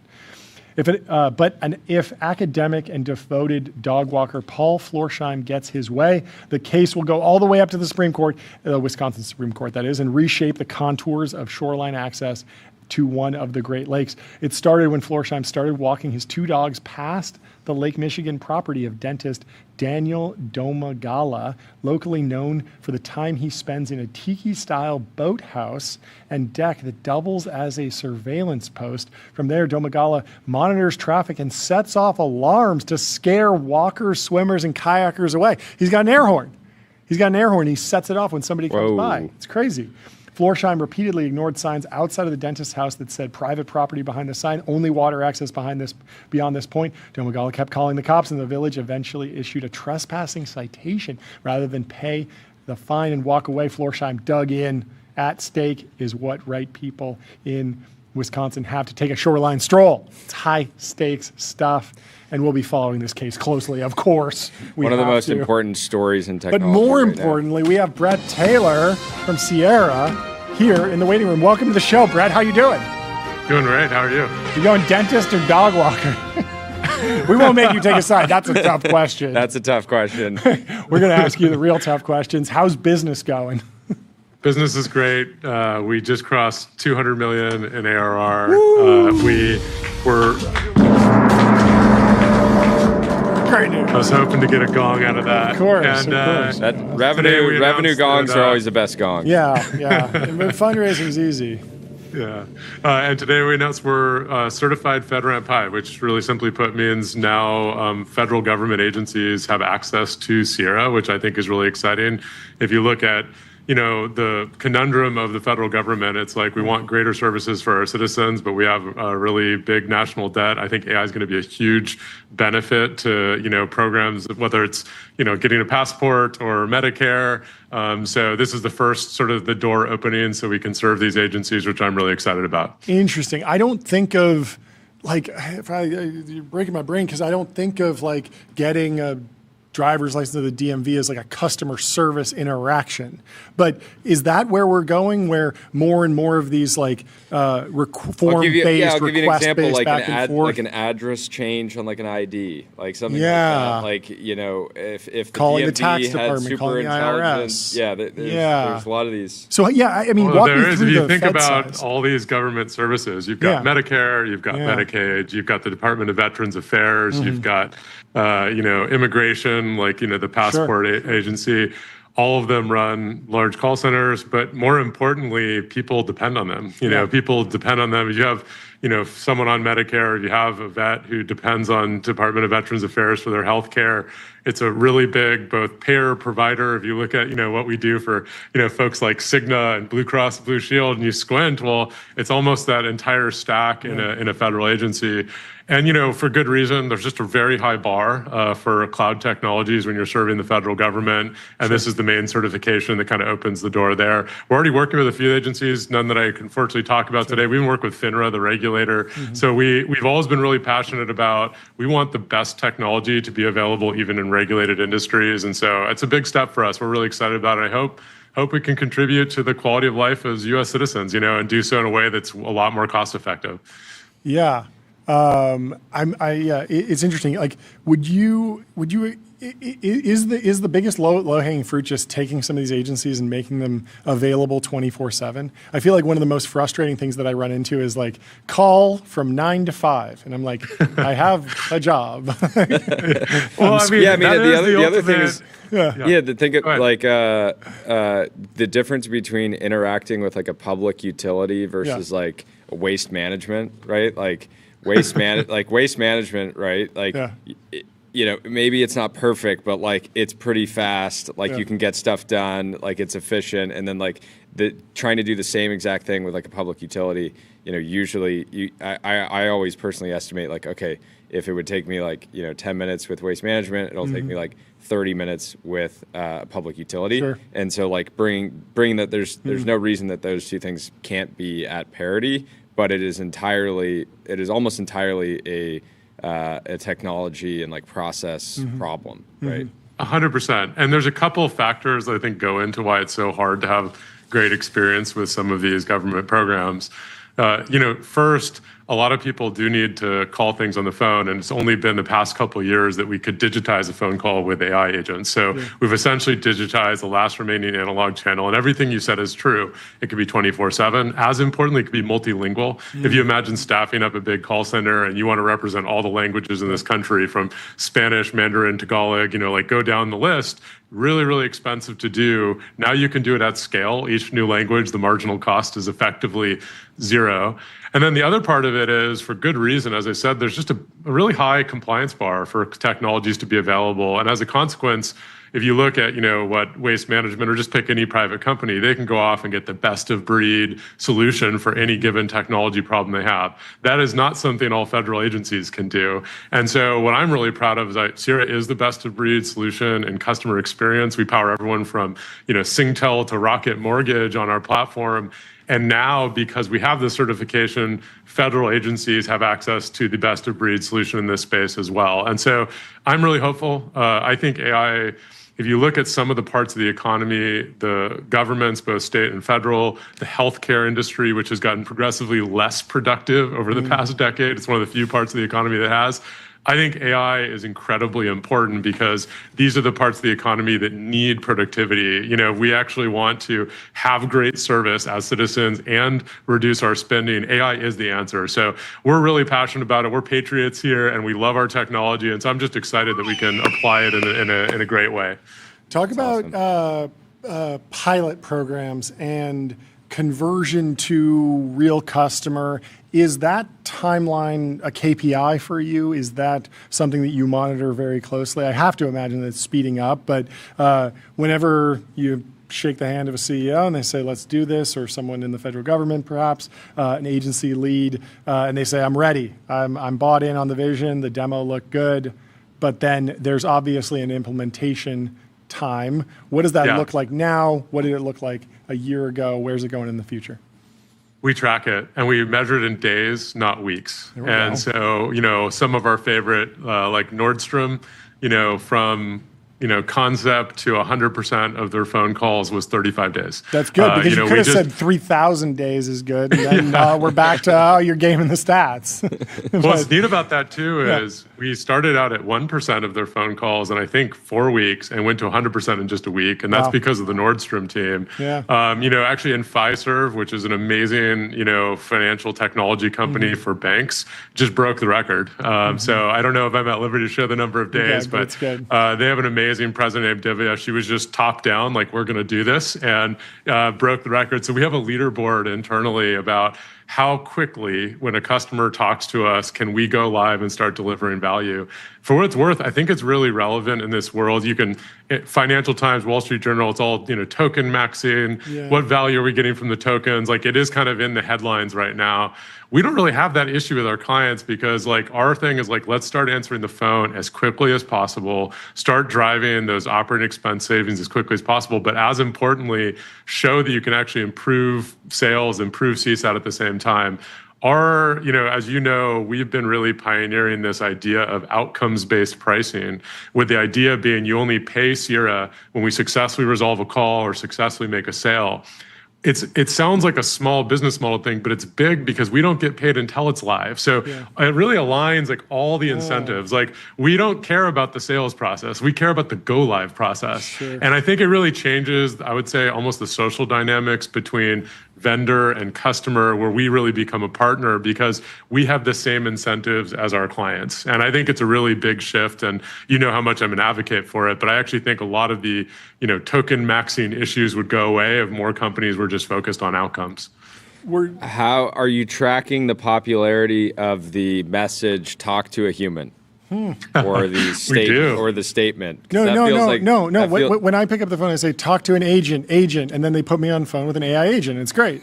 Thank you for that. You're on my side. Yeah. So we actually have a name for it. We call it greeting acceptance, which is basically what percentage of the time do people get past the greeting and actually give the AI agent a shot. It's going up. People in general, I think the problem was we had 10, 15 years of bots that were really bad. And so you're just like paying down this debt, because if you were talking to an AI more than 3 years ago, it sucked. Like, let's just be blunt about it. Now you can talk to an AI and it's conversational, it's multilingual, it has access to systems. I mean, the AI agents of today are just like it's like horse and carriage versus flying car, right? They're just very different technologies. The problem is, in the first 5 seconds of a call, you're wondering, is this one of the crappy ones or is this like one of the good ones? And so we have a lot of techniques on our platform to help people with that. I think the real key is making sure the first greeting is personalized, is engaging, is empathetic. And I think the trend is in the right direction. I think over time, I don't know if you have this experience. If I have to call a restaurant to make a reservation, I'm like, I'm going to a different place. Like, if you don't have OpenTable or Resi or whatever, like, I'm out. I think we're going to get to the point where people demand an AI because they're not going to want to wait on hold, and what's also interesting is these AI agents, once they're properly configured, are faster for me as a consumer. They have access to my information. They can get the things done quickly.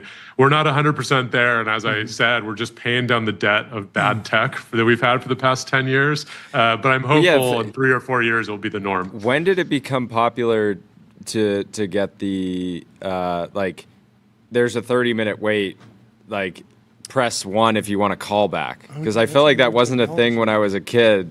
But now that feels like a pretty meaningful innovation at some point in the last 10 years, where it actually is really convenient to not be like, okay, like I'm just going to. Some guy has a patent on that. And has I'm sure. But like, that was like the last great innovation in customer service. Yeah, it was. Well, I think it's going in a really good direction. First, I think, not having to wait on hold, we should never have to wait on hold again. Like, that is going to be a thing of the past. What if the GPUs are on fire? It's like, we'll call you back when the GPUs cool off. We're load balancing right now. Please wait on hold. Yeah, maybe. Imagine that world. That is a bizarre outcome. On that note, are there any like how close are we to thinking about like A6 for voice models? Or we were talking to Matthew Prince from Cloudflare about edge computing for voice models. That feels more relevant than if you're going to cook for an hour on some deep research project, go do it on the NVL72. But how are you actually at the point where you're starting to think about that optimization, or is that more a few years away? I think it's probably not a few years away, but it's definitely in the future. But I'm excited for it. I actually agree with your intuition that, we're entering a world where first, the frontier models are actually separated, in my opinion. GPT-5.5, the recent releases from Anthropic, I mean, you can just see it, like the gap between the best models like GPT-5.5 and the others, the open source models, is growing, not shrinking, which is probably not something we would have predicted a year ago, or at least like certainly not what I saw on X and the press.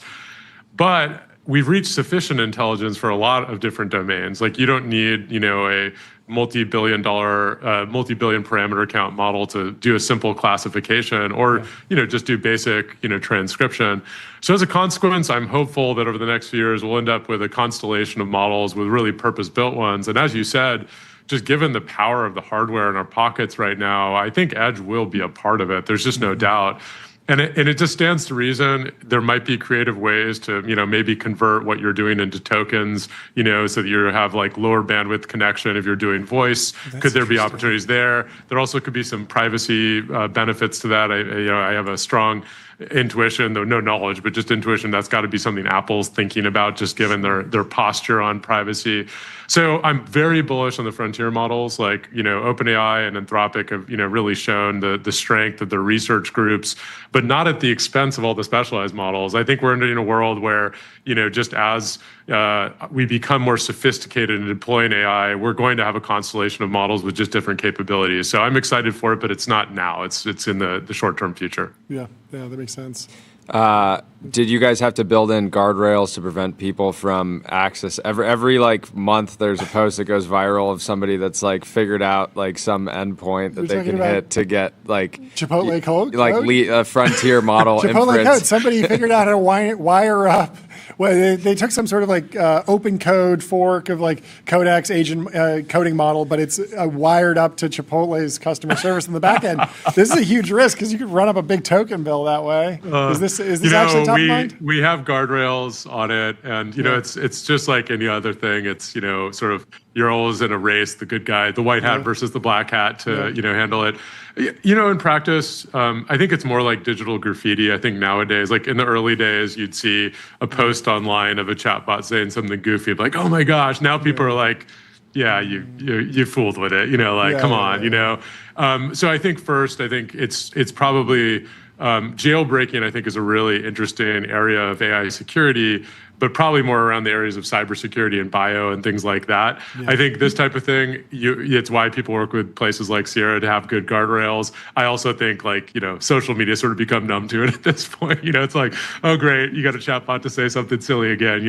I think the bigger issue will be just as these frontier models become more capable, the guardrails around using them need to be more and more effective. And I think, as you think about kind of the mission of OpenAI, ensuring AGI's benefits humanity, you really need to make sure that those guardrails are effective against jailbreaking, which is not it's not like possible to make perfect, by the way, but just because these models are sort of capable under the hood, which is why there's been such a interesting topic around cybersecurity and others. So that's probably the area I think more about, though. The digital graffiti is going to continue to exist as well. Yeah, that's a good term.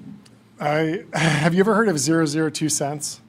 No, tell me. Famous customer service nightmare call where someone called Verizon. They were getting billed at 2 cents, and the actual rate was supposed to be 0.002 cents. So they were off by 2 orders of magnitude. And they're talking to this customer service agent. We'll play it on the show after we wrap. But they're talking to this customer service agent, and the customer service agent just actually doesn't know the difference between a decimal cent and an actual cent.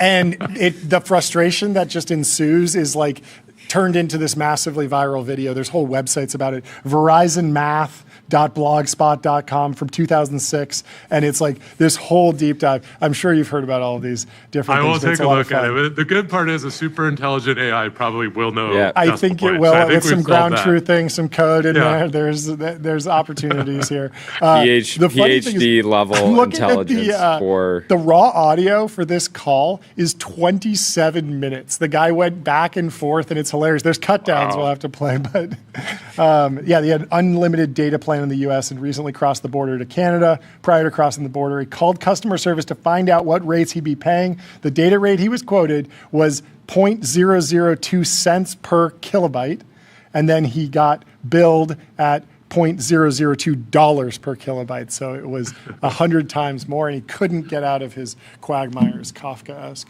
customer service interaction. Anyway, thank you so much for taking the time to come on the show. It's always a pleasure. Always a pleasure. Progress. Incredible progress. Good Looking to forward to the next revenue gong. Yep. Come back anytime. Well, I'll come back. See ya. Fantastic. Accelerating. See We'll ya. talk to you soon. Goodbye. Oh, Well, 0.02 folks. cents. We're going to now play this 27-minute video. No, we can play this one. This is just a little bit of this. Yeah. This is the one. The 3-minute version. YouTube math fail. I want to hear a little bit about this. See if it holds up, or see if I'm washed unk at this point, like being old and remembering a 70s video. Not this one. It's the 002 cents. This is exciting news from Canva. We can talk about it later, but you can turn your ChatGPT images into fully editable Canva designs with magic layers without ever leaving the chat. Great integration there. Apple Intelligence has some more updates too. We can run through later in the week. But let's play the 002 cents, at least a few minutes of it, because I want to hear if it holds up. Kilobyte usage that was done while in Canada, $0.002. Do you recognize that there's actually 0.002 cents. Yes. Do you recognize there's a difference between those two numbers? No. $0.002 and $0.002 cents. Yes. Is there a difference between? They're both the same if you look at them on paper wise. No, they're not actually. So if you take $0.002 cents, remember it's cents, times 35,896 is $71.79. No, that would be 71 cents. How much should I be charged? By the way this is calculated, $71. I like this guy's crashing out over 70 bucks. 2/10 of a penny per kilobyte. 2/10. Hold on. 2/10 of a penny would be 0.2 cents. You quoted me 0.002 cents. I think this guy also might be entirely wrong. He might have just been quoted the wrong number. 0.002, sir. 0.002 what? What? Cents per kilobyte. So you just said it was 0.2. They quoted it back to him. And then you also said it's 0.002 cents. Those are two completely different numbers. They're 100-fold different. Okay, George, hold on 1 second for me, okay? This guy, so dedicated. This is Andrew. I'm a manager on the floor. How can I help you So today? now the manager's involved. Do you recognize that there's a difference between $1 and 1 Coming cent? out of the gate. Definitely. Definitely. Do you recognize there's a difference between $0.50 and 1/2 cent? Definitely. Then do you therefore recognize there's a difference between $0.002 and 0.002 cents? No. I'm teaching math here. And I mean, I'm trying to get what you're saying here, but it's just not And we're talking about cents, right? right. 0.002. If we multiply that by the amount of kilobyte usage that you have, 35893. 35893, that comes out to what you paid, 71.79. Cents. You never did the conversion from cents to dollars. I don't know. I'm not a mathematician. 0.002 cents. Right. Times my 35,893. Is a number, but it's still in cents. We're not quoting $0.002. We're quoting $0.002 cents. Oh, God. Honestly. Well, I mean, it's obviously a difference of opinion. It's not opinion. Okay, well, you know what? I'm going to post this recording on my blog. Oh, canceled. That's fine. That's what I'm going to do. And then you guys all at Verizon can learn. Yeah. Oh, what a funny interaction. Incredible. Deep. Well, now that you get a PhD level mathematician's somebody's got to knowledge- run this on an AI lab. I was quoted 5 cents per million tokens, not $5 per million tokens, and confuse someone, get a 100x discount on your bill, your token bill.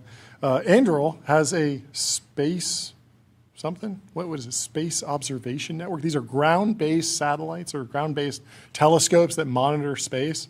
And look at this. Captured by Anduril's network of 400 telescopes deployed around the globe, the second stage of the Falcon Heavy launch of Viasat 3 F3, performing a routine thrust event. This produced a spiral-shaped plume effect, a nominal part of operations for a successful launch of Viasat's latest satellite.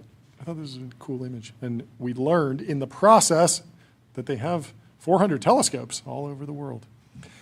Anyway, we can dig into all of this more later, more tomorrow. We'll be back at 11 a.m. Pacific. Thank you for tuning in.